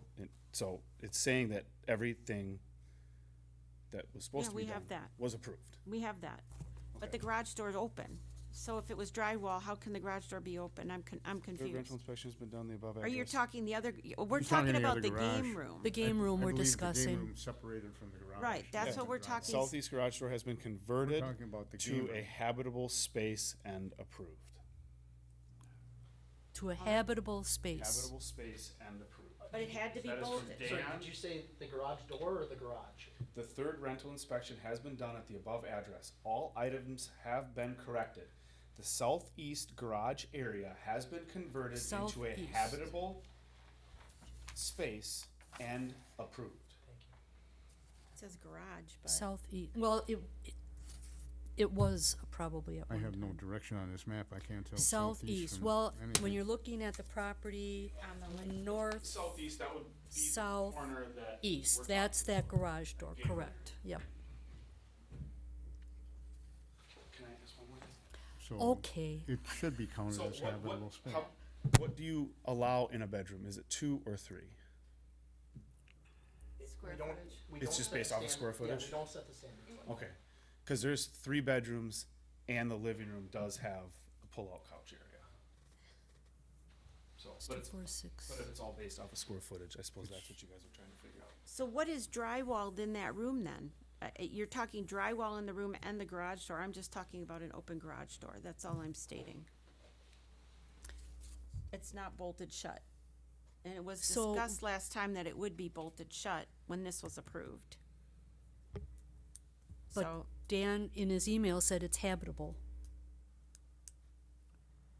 true.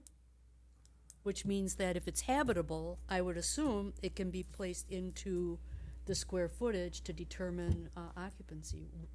Wouldn't you think? With an open garage door, I'm questioning it. I have a but Yeah, I you know don't- what, I- I'm just, I don't know. Do we think 11 is too much for this kind of a property, or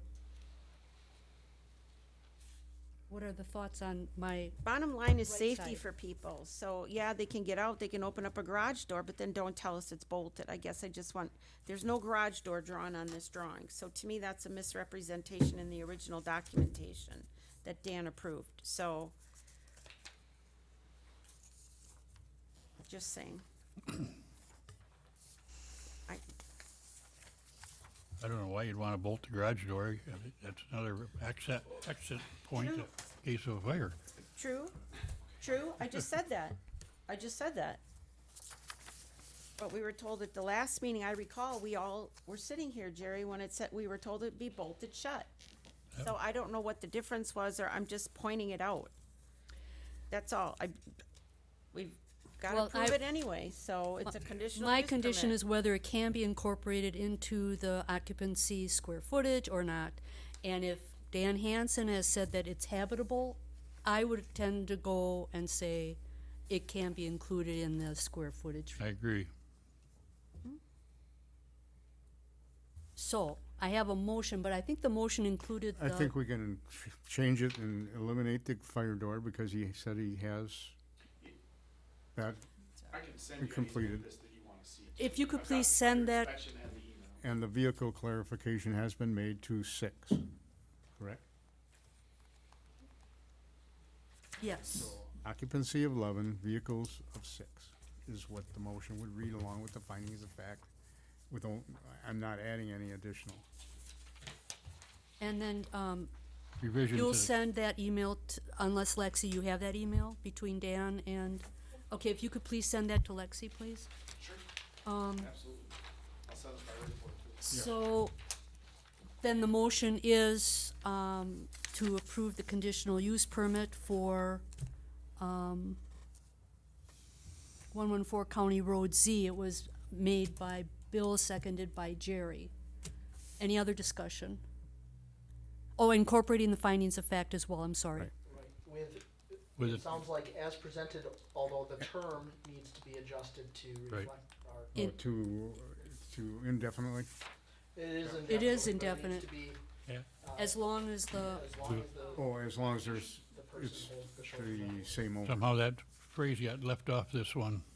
I think this one and the next one for some reason. as long as the, owner has a short-term rent.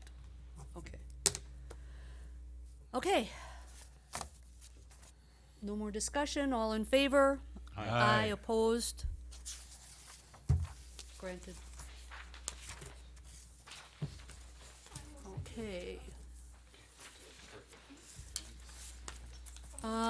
Discussion and possible action, consideration of the issuance of a conditional use permit for the following purpose, the short-term rental at the property located at 1560 Kingswood Trail, owned by New Horizon Properties, also described as lots 322-323 of Kingswood Edition, to Lake Arrowhead, located in the southeast 1/4, northwest 1/4, section 14, town 20, north, range 5 east, town of Rome, Adams County, Wisconsin, with the parcel number of 030-03529-0000.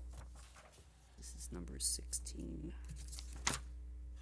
I'll make a motion to approve the conditional use permit for the short-term rental property at 1560 Kingswood Trail, owned by New Horizon Properties, also described as lots 322 to 323 of Kingswood addition to Lake Arrowhead, also incorporating the finding of facts with max occupancy of 8 and max vehicles of 4. I'll are you updating the term language? I'll second that with a condition that we update the term to include, as long as the owner holds a short-term rental license. I will amend my motion. Okay, a motion's been made by Tom, seconded by Jerry, to approve the short-term, the conditional use permit for the short-term rental at 1560 Kingswood Trail, owned by New Horizon Properties. incorporating the findings of fact with modifying the term that it will be indefinite as long as the current property owner holds a Town of Rome short-term rental license. Any discussion? Hearing none, all in favor? Aye. Opposed? I move that we take a 3-minute The recess. permit is, Should have done, I had to take my 3-minute recess before. you snuck out? Where did I didn't even see you. Take a Well, we, 3-minute. okay, I had to. we'll take a 3-minute recess, That's fine. starting now, 6:16. Nope, I will I send figure it you, wasn't gonna end I'll early. send Yeah, I this to snuck you, out in the or are beginning you of a local? discussion. I had to. Yeah, I'll just give you a call tomorrow at some time to come in and sign it for me then. Lexi, you can just look at some of the previous findings of fact. I'm not sure which one you were going off of, but all of our recent ones in the last probably year. We're live. Okay, so. I got my microphone turned off. Yep, guys.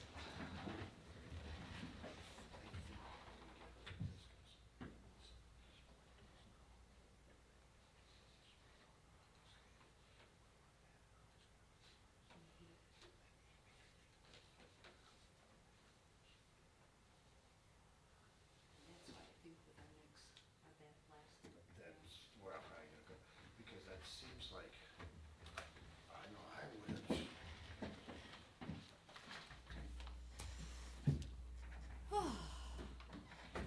Would it be possible, Lexi, do you have any water that, a water bottle or? Yeah, grab one. Please. I'm getting a dry throat.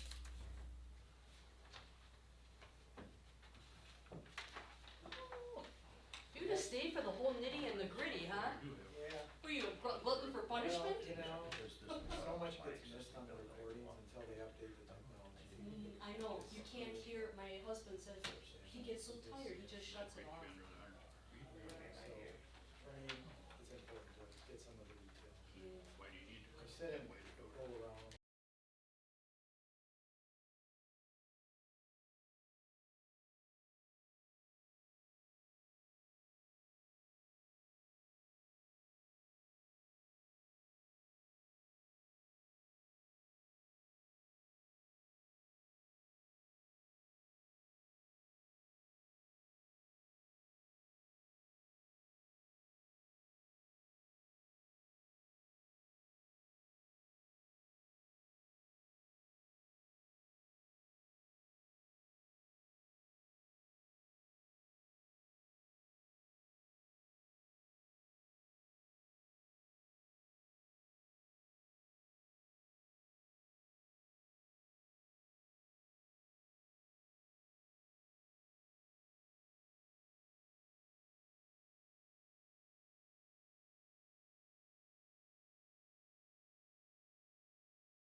Motion to come back? She didn't need it before I left. Did we actually go through a vote? Otherwise, I think you just. No, I just, you yeah. just adjourned. Okay. The minutes should reflect that you adjourned for a brief recess and then the time that you reconvened.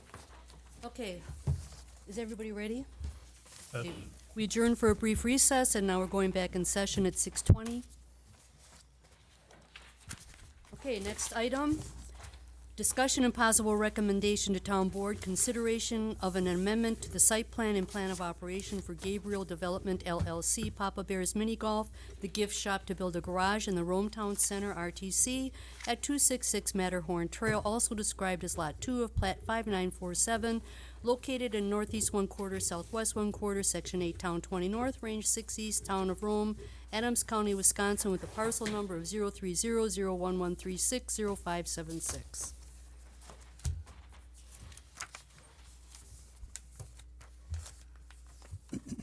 I have a question. Yes. Can the commission put conditions on this structure? So, with the findings of fact that I believe are in there, you can put conditions on the site plan of operation. The site plan, which includes the structure. I'm answering, I think, a little bit more Well, generally than that. Yeah, but I want to make sure that it's limited to what he said he would be storing. Lawnmowers, snow blowers, Yes, that would be no plan of operation. vehicles other than the ATV that would have the snowplow. Yes, you can put that as a condition upon approving it and building into the findings of fact. I would like to also make a comment before we take a motion on this, that Tom think about whether he should recuse himself or not with regard to this action that we may be taking here due to conflict of interest. And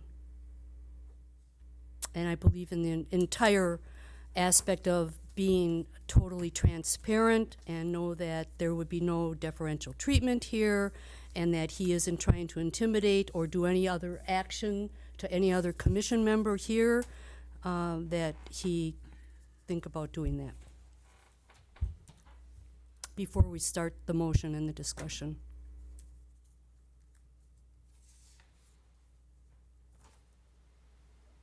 Well, I don't know where the discussion's going yet. I mean, We can't have it unless you tell us what you're going to do, I think, is possibly what we, I believe, Tom, if I'll you, recuse myself from voting.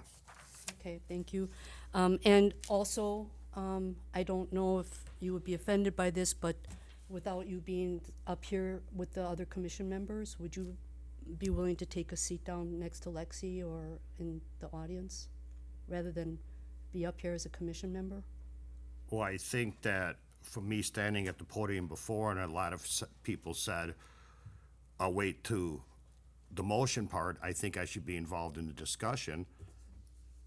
If you recuse your, That's the process for that. please. So, what you just saw, just previous parts of the meeting, where there's been an applicant that was either asked a question or had additional things to say, they were allowed, you just allowed them Yes. to. Right. And I think you would probably extend that same allowance if things came up that, We needed didn't have an you to answer for, clarify or- absolutely. Right, so that would be how that process. Comments on there. Thank you. Do I have a motion? I'll make a motion that we recommend the town board the amendment to site plan of operation for Gabriel Development LLC to construct a garage on site with a 14-by-7 door rather than the 16 as shown, and to be used strictly for storing non-roadway roadable vehicles. I should, I guess UTV is roadable too, isn't it? Yes, yes, it is.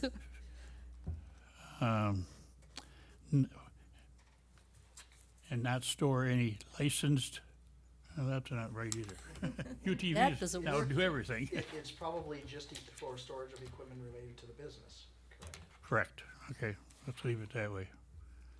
Maybe business operations and maintenance? Okay, sounds good. equipment and,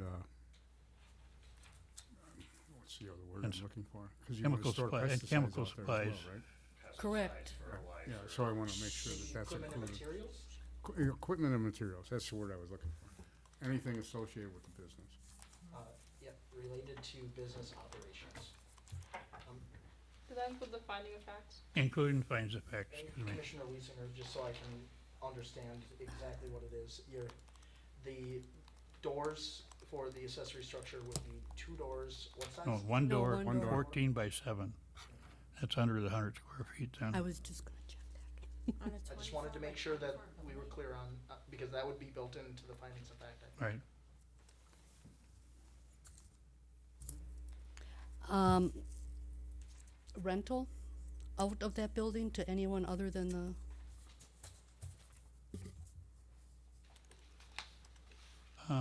We can add that as a condition, no rental to outside parties.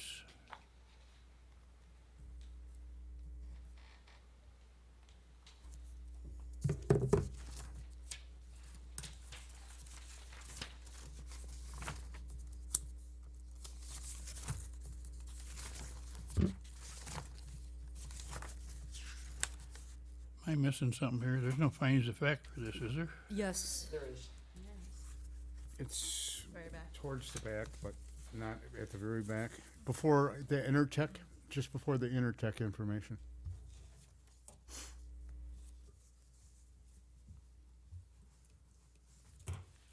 Okay.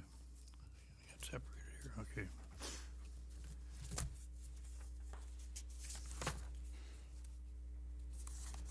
okay, Give me a second. do we have a, I second it. Heather second, okay, we have, a motion by Jerry, a second by Heather to recommend to the, town board 'Cause it's not part of this. the amendment to the site plan of operation for Gabriel Development, at 266 Matterhorn Trail to build a garage with the conditions. Could someone, Sure. I have 3 conditions noted. One is that 1 door be allowed at 14 by 7 size. Second, that the accessory structure be used for equipment and materials related to business operations. And that no rental be done to outside parties. okay, do we have any discussion? I had some questions. Does anyone else? You can go first. Go ahead. No, somebody else go first. Jerry, you have any questions? No, Bill, do you have any questions? Not at this time. Heather? No, ma'am. Okay, Lori, it's you. I had a question regarding the original site plan of operation from 2021.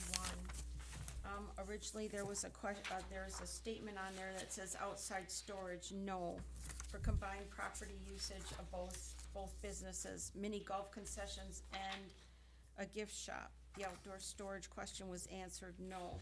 That was in 2021.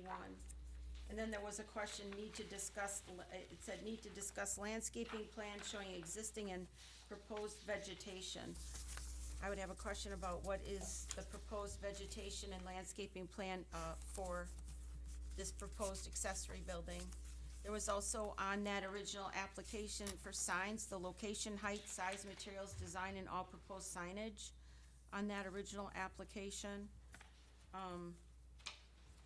There's additional signage and an air conditioning unit. Why were we given these 2021 documents for the request that's being made now? Is that because it's sharing the property with these other 2 businesses? The accessory building is on the property with 2 other businesses? Well, that's just the most recently approved site plan, so it gives you guys kind of an insight about what was asked for last time, what was granted last time, and any potential conditions to consider. Okay. So it would be possible to add screening for this proposed garage. And we settled the concern about the door, which way it can face on this building? Well, it can, if it can face the west elevation, but if it was more than 100 square feet, it needed to be screened. Face the other Well, way. now, Jerry made the motion that it would be a 14 by 7 door, which makes it Makes it 98 square Square feet. feet, so it's under the 100-foot Correct. mark. Okay, for clarification. And it says, new business utilizing land of existing businesses for the gift shop. So is there a percentage of land that can be used overall based on the size of the parcel and how many buildings can be on it? There is a percentage. Let me find it. He's got a lot of acreage there that's on the hillside with The- mini golf The in mini it. golf. So I'm sure he's not anywhere near the 20, asking- whatever. Thank you, I appreciate that, but I would like to hear what the answer is from the zoning administrator, thank you. Okay. Says no more than 65% of any parcel shall be covered by any impervious surface. Okay, thank you. And then also on that original application, any chemicals, hazardous waste, solvents, gasoline, or petroleum projects stored on the site? Said no, and that was dated on 2021. So now there will be storage on that site in this particular permitted accessory building. Correct? Thank you. I would just like to make a comment with regard to the, and, that was another thing, and I have, you know, as far as, it coming back before the Plan Commission, the fact that it went to the Board of Review, and the Board of Review appeals, unanimously said that, that Tom can build his, garage. But there really isn't anything that I saw in, you know, our notes that said that this was in fact in front of the Board of Review, zoning appeals. I just denoted it in my staff report that it Right. it went to the board on that date, and then there's not very much information that unfortunately comes from Board of Appeals meetings, because they're more private, I guess. They're more what? They're more private, because they're handled like I mean private. like, not private, like they're handled like a court case, so there's not as much information that gets put Quasi out. judicial. Yeah, because there's not as much information. Like for us, your packets get posted, your minutes, and your agenda. But for Board of Appeals, it's just their approved minutes and then the agendas. Their packets aren't public unless Can you you do share public what the records, of actual course. motion was to approve that? Can you share at least what the actual motion was at Board of Appeals to approve this, to be before us? Well, it's only in draft format because they haven't approved their minutes I yet. understand that. What was the actual motion though? 1 second, I have to find it. I've got it. You want me to read it?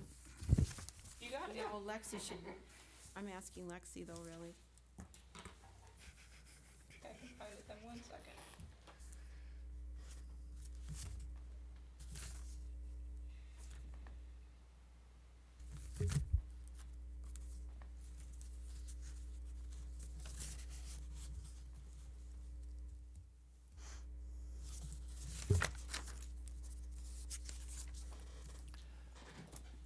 I would like to add one more condition to my motion, if that's still possible.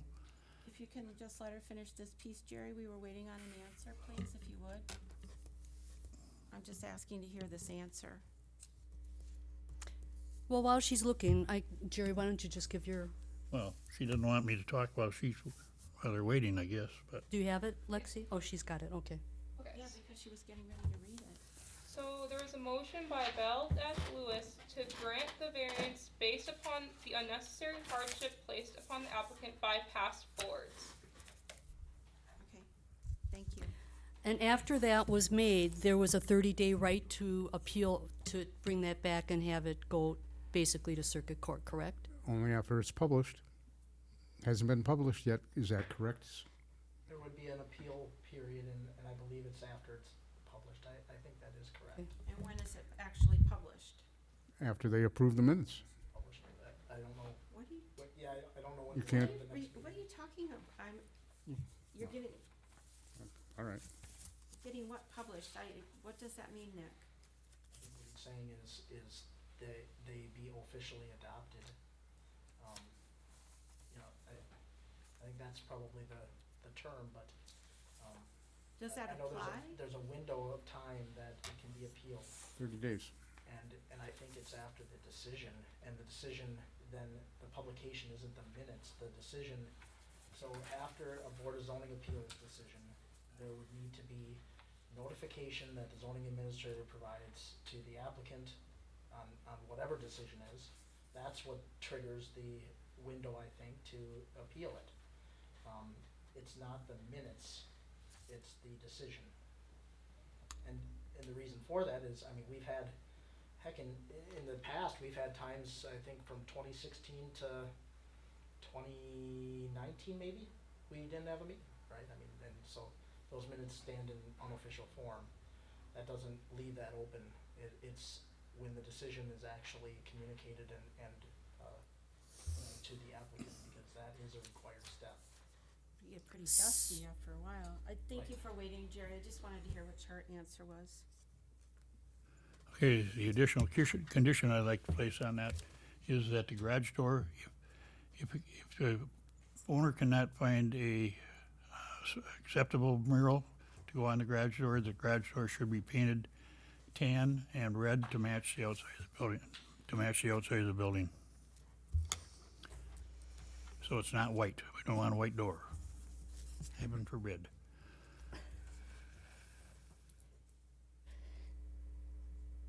And Heather, you seconded that? Are you willing to amend your second then? Yes, I Okay. second I amend my second. Discussion on that, and I'm with regard to the mural, is that coming back to Plan Commission? Does it have to? So the individual should talk with the zoning administrator who will make a determination on that. Okay. Because there are characteristics, as we've had Oh, lively yeah. discussion over, where murals can be signs. Can be a sign, yeah. So it may is the best answer until we would have some kind of idea of what that design would look like. Okay, all right.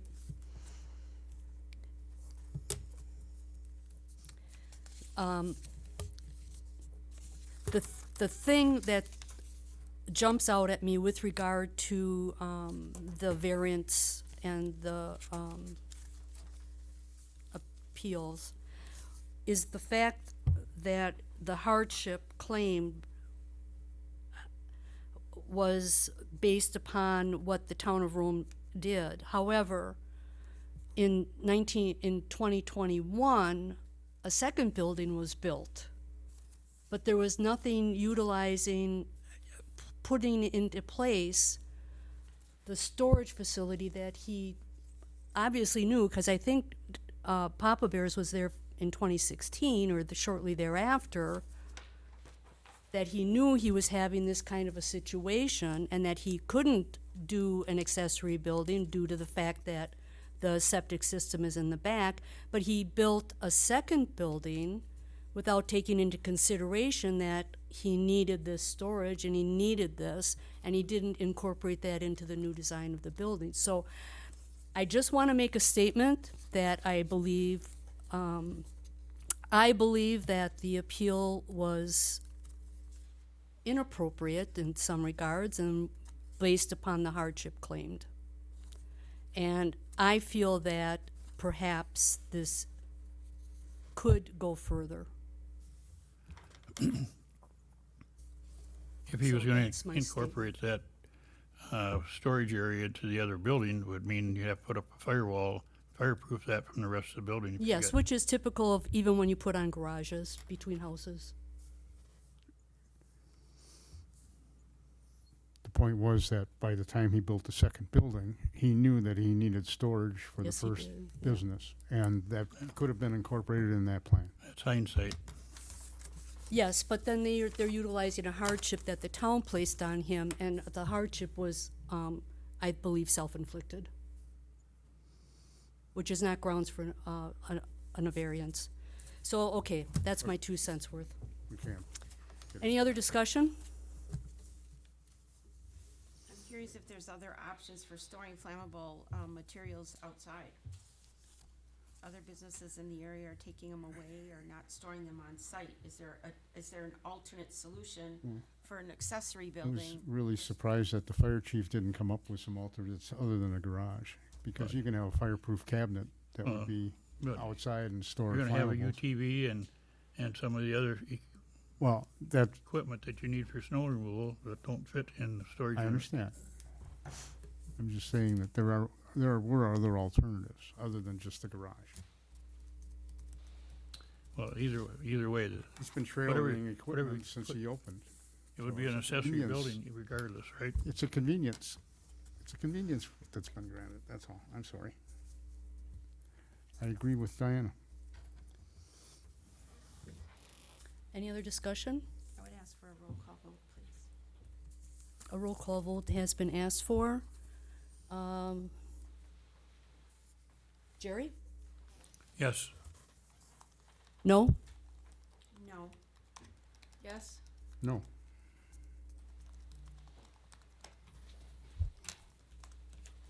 Okay, I followed what this committee told me to do. Wait a minute. I don't I care. have not, I have not, I I have don't not. care. I heard the vote. It's 3-2. Okay, I This can Board of call the meeting Appeals, over. this Plan Commission told me to take it to appeals. I went to appeals. I did I'm everything sorry, I was did asked not- for. I did not. I don't care if you acknowledge I me have or not not, Diane. acknowledged I you. don't care. I followed the system of this town.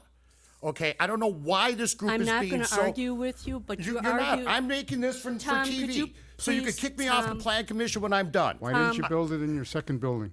Why didn't I build it in my second building? Because at that point, I was not cited by the fire department or the health department. I risked every dollar I have to give you guys more tax base. I didn't have any. I had to put a septic system in there. Thank you for putting it on record. Yeah. That's all I Okay, wanted you to say. I went to appeals. What the heck is appeals for? Put it on the record. I'm good. You wanna This keep is talking? utterly ridiculous how you are taking out. I am a vital asset to this community. I built the most thriving business in that business park. I entertain, I give up my summers to all of the residents of Rome. You want us to bend over backwards for a tiny home project, and then now, well, call the police officer, he can haul me out of here. Because this is utterly ridiculous. You make me recuse myself from a vote. I'm also missing a person tonight. I received no financial gain from this. This is how you treat local small businesses in this town. May I ask you a question, Madam Chair? There was a statement that we didn't allow him to vote. Is it appropriate that someone in this position is allowed to vote typically? At this point, he's. And I'm missing a Plan Commission member too. Okay, Attorney Flanagan. why are we at a 3-2 vote? Madam Chair, I'm trying to ask the attorney a question, please. The decision is made by the individual. But I would say that if Commissioner Gabriel would have participated in this vote, or if Supervisor Gabriel were to participate in the vote at the town board level, that it would be receiving something of value, which does not need to be financial by the statute. So we have detached garages at the church. We have detached garages at the apartments. Tom, we've gone through all of this and it's Yes, we have. relative to Why are the you making zoning. it so difficult on me? That's the answer I'd like. Why are you making it so difficult on me? But you want us to bend over backwards for a container home, rezone property, let them have a gravel driveway in there, only 150 feet from the entrance and the exit. The rest of the driveway can be gravel? We have a requirement. Okay, thank you. So, Wait, I mean, yes, wait. You guys, three of you approve a building across the street from me. Tom. That doesn't have the right roof pitch, that still has gravel, doesn't have landscaping. No, wasn't on the board. The two of you did. Attorney Flanagan, what would you like to say? only that this is a recommendation to the town board. That's correct. That's gonna go to the town board now. Right. That's correct. And the town board can make the decision. That's Doesn't correct. end here. Correct. Why are you making it so hard on me, Plan Commission? Answer that question. Why didn't you build it in the first building? Because my septic system had to go out back. Why didn't I get put onto the subcommittee for the Rome Town Center? Why did you guys take my spot? I wouldn't be there.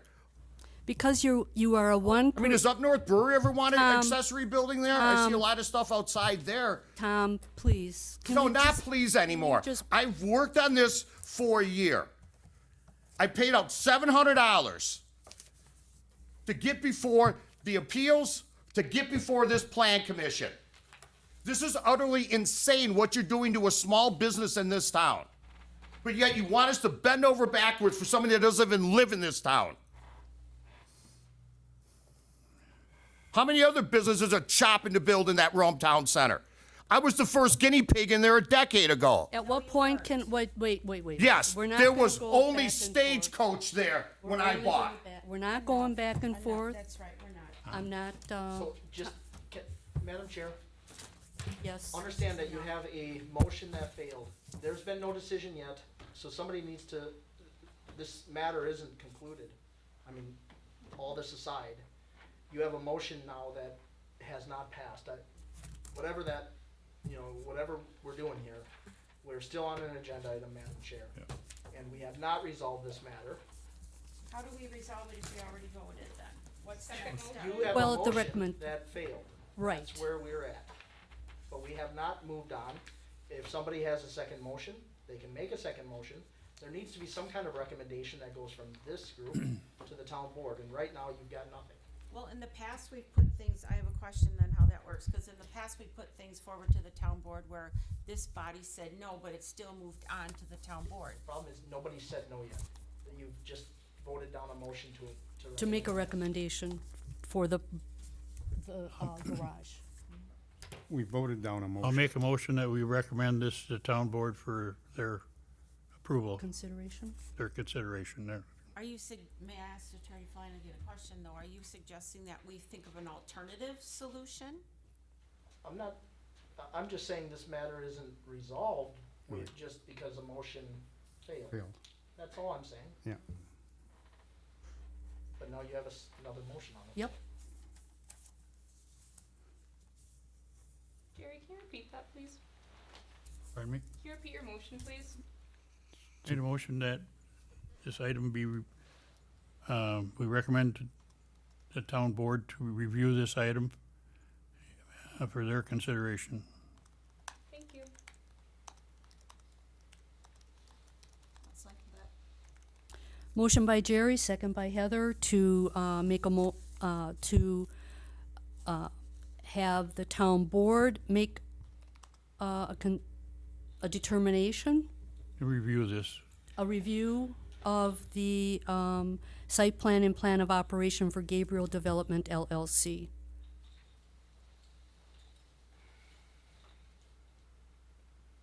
Okay, can I just ask for the motion in second? So the way our ordinance works, there's a review that's done by the plan commission and a recommendation that goes from the plan commission. Is your motion then to take no position on this and just have it go to the town board, is that? Right. Yes. Which, I mean, if a certain amount of days elapsed anyway, you'd be doing essentially that. I just wanna make sure that Right. our minutes reflect that, Okay. if that's, because there's gonna need to be a report to the town board. Right. Yes. I understand that. Okay. Lexi's got that. Any discussion? Yeah. I would ask for another. You've recused yourself. So, all in favor? Aye. Aye. Aye, Do we want a roll call on this? if you want. Okay, Jerry? Yes. Diana, yes? I'm gonna abstain. Yes. Yes. Okay.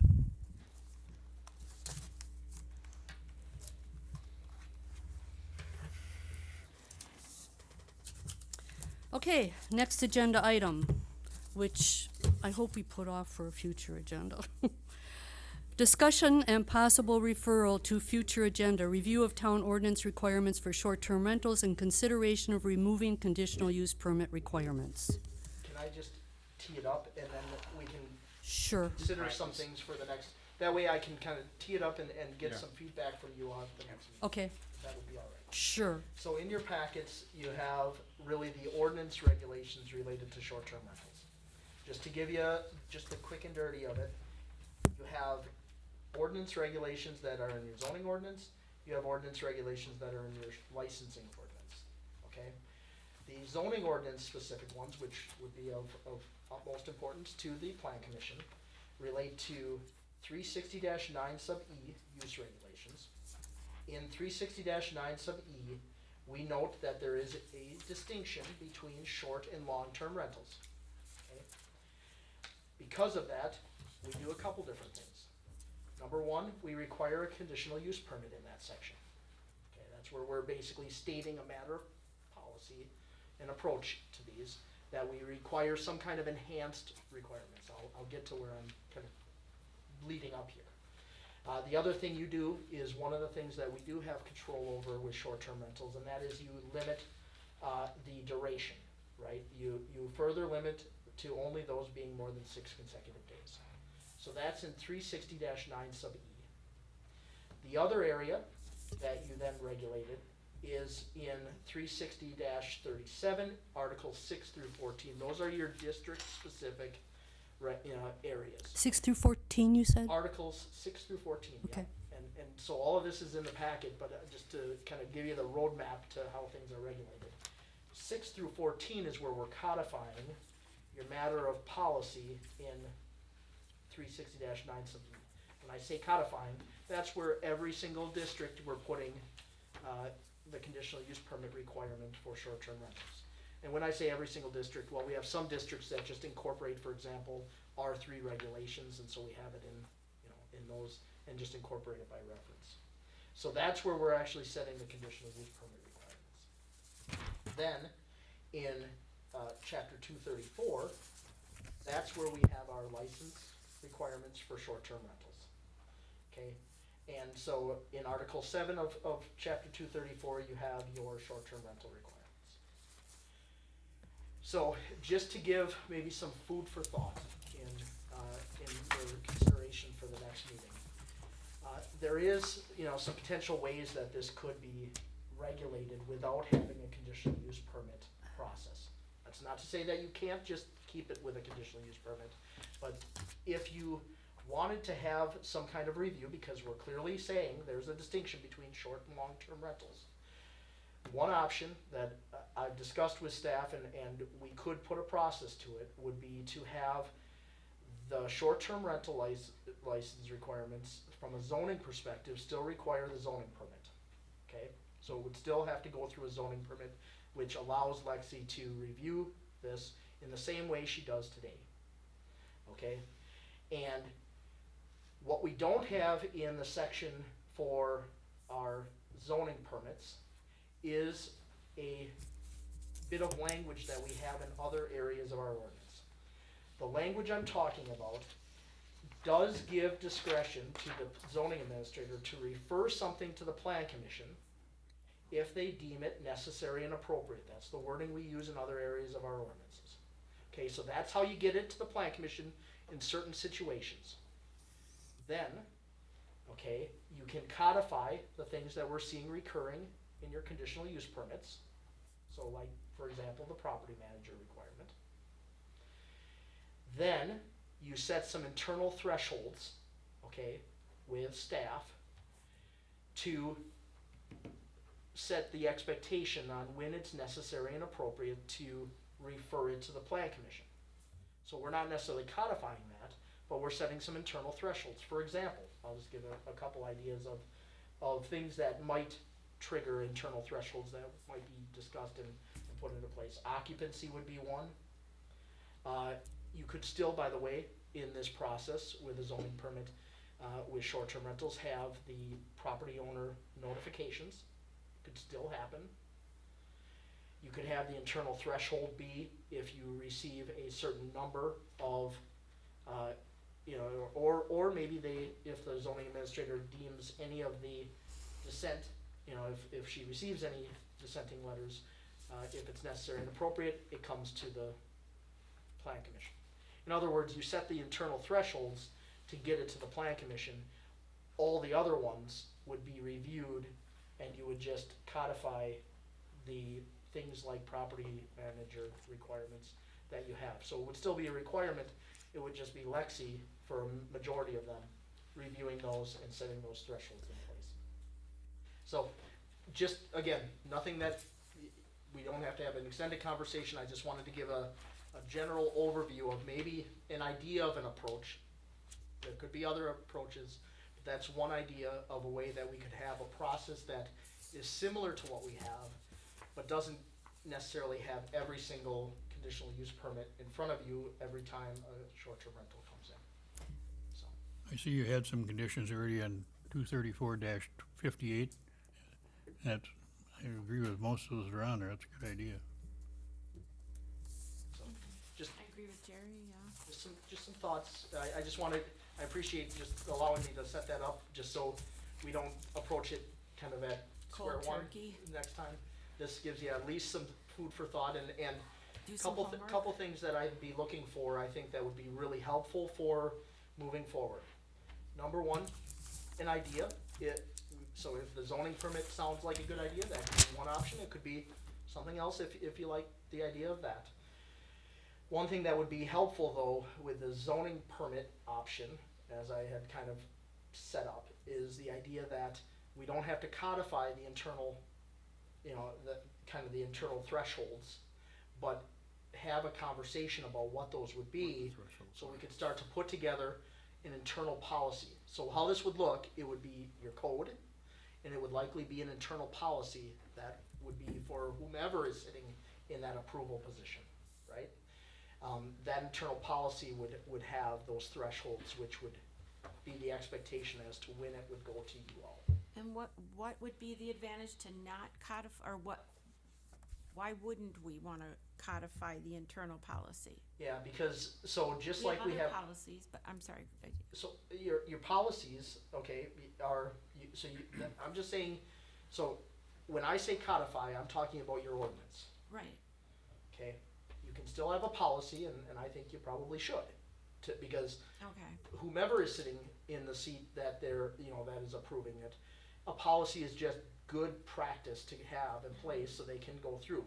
What I'm saying is you're not necessarily codifying that. Right. I think you want some flexibility for this being able to come to the plan commission. You might have something that we just can't possibly predict. And the necessary and appropriateness is a Wouldn't be good there. example of a situation where you want it. And I'll take it all the way out of short-term rentals and just give you an idea of why that kind of loose language is a good idea. We have that language, that exact language for CSLs, right? So when we get those situations, normally staff reviews and approves it, okay? With, if it's a land division, that just requires a CSM, certified survey map. In our ordinance, in our land division ordinance, we have the ability for the zoning administrator to recommend that to the plan commission if it's necessary and appropriate. We've done exactly that. We've done that with expanded CSMs in the past. And it's because we have additional divisions that are allowed, and it's necessary and appropriate to have a bit of a heightened review. It's kind of the same idea as this, and I just thought it'd be a good example to use there. Because it's one of those situations where most CSMs, great, run through here, and it's not, going to go to you. You don't see a lot of CSMs. But there are situations where it has, in the past, gone to the plan commission, and it's primarily been when we do expanded use of CSM, so. The thing that comes to my mind when you talk about in this light, the Timberline Parkway thing, that was a CSM issue, wasn't it? And there was land division that was involved in that, and there was, or am I just totally Wasn't the misinterpreting? Timberline Parkway one, wasn't that a subdivision plat? Mm-hmm.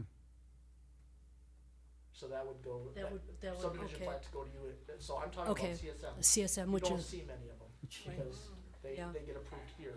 okay, The zoning administrator, but there are, so we have in there's our a code, differentiation then. we have the ability, just like I'm talking about here, we have the ability for the zoning administrator to say, hey, you know what, this one has got some uniqueness to it, right? This one maybe has some lot design, or, some other things that are going on here where it just would be more appropriate to have the plan commission put it through a heightened review. That's what that is in our code. It doesn't need to be so specific. What I'm saying is that we can set some internal thresholds, expectations really, where it does get referred. That allows, it to be a little bit more policy, for the things that you can predict, but we don't codify those specific things, because you might get met with those things that we can't predict, and we might want it to still be able to be referred to you all because it's deemed necessary and appropriate, if that makes sense. So- The flexibility is a good idea Yeah. in this case, because you just don't know what you don't know. Would there have to be an appeal process to her decision? So an appeal process always exists to the zoning administrator determination. And that would be the coming Board of here Zoning- then? Board of Zoning Appeals. But Oh, isn't there okay. also an administrative Okay. review process that could be followed as well? That it doesn't go to Board of Appeals? Sure, so you could put, I guess, an administrative review that goes to somebody, but, you know, again, if I would just say that if the zoning administrator denies it, Yeah, if that were to happen, and it's probably not, because again, we can't. I know what I was asking, but, But if that were to happen, I would say if it was something that the zoning administrator didn't feel comfortable with approving, that in a sense. That's a would throreshold. be an internal threshold. that's a That threshold. would be deemed necessary and appropriate, so Yeah.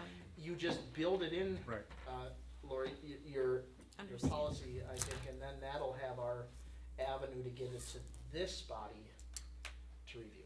That makes sense. It's for things you definitely can't predict or outside the norm, but then we gotta think about those things that have been suggested to us by people we've specialists we've contracted with and advised us that those things that are pretty standardized can be in codification right within the ordinance. That's absolutely And right. going, okay. And so, So leave this path for those things that are unpredictable, like you said, very unique, and go the other way and codify what we can that's pretty usual on a regular basis. yeah, and then the other piece, because, that just reminded me that I left out one, I think, important piece. So 234, like I said, is your short-term rental license piece, though that's the area where we would codify some of those things that maybe are showing up as conditional use permits, along with my suggestion that we think about some internal threshold, policy-related things. Also think about those things that we've been seeing that might be now things we build in, and just remember with the uniqueness of it, 234 doesn't come before you, although we will get a draft. You'll recommend that up to the board. The zoning ordinance has a public hearing, and goes through all that. We'll do them side by side, so you'll see the whole package. Ideally, it'll go to the board at that point, if it's gonna go to the board, and as a recommended, amendment. It'll do that together, so everybody can see everything together.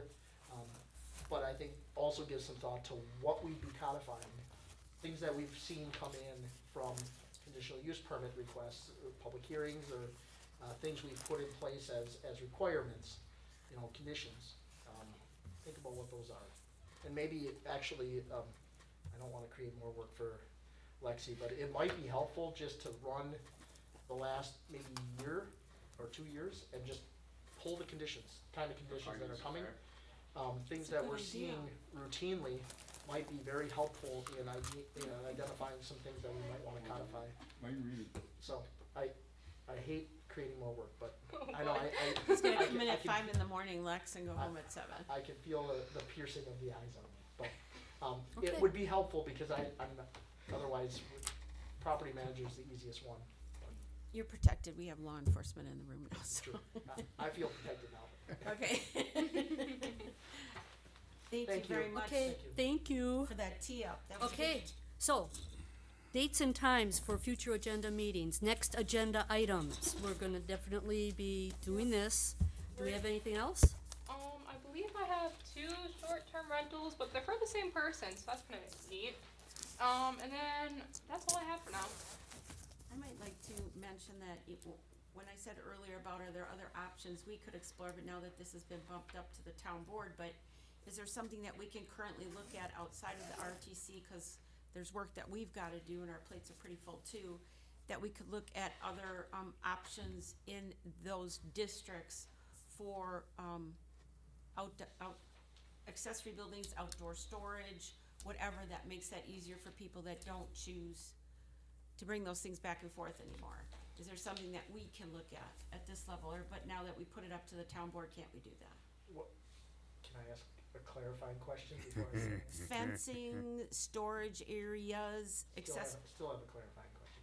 Are we talking No. about the sub-districts word of limit. Rome Town Center, or are we talking about outside of Rome Town Center? Rome Town Center. Okay, so and I'm gonna feel the pierce of your eyes again, but I'm thinking the same thing, Bill. You can make a referral right now to have the subcommittee look at those things and make a recommendation to you also. Okay, I'm referring that to the subcommittee, that we look at recommendations for storage options within the different districts within the Rome Town Center. Which would fit with the relaxation of, standards that we had kind of already started talking about. Excellent, thank you. Thanks for putting more on my plate. I already heard it from Lexi. Yeah.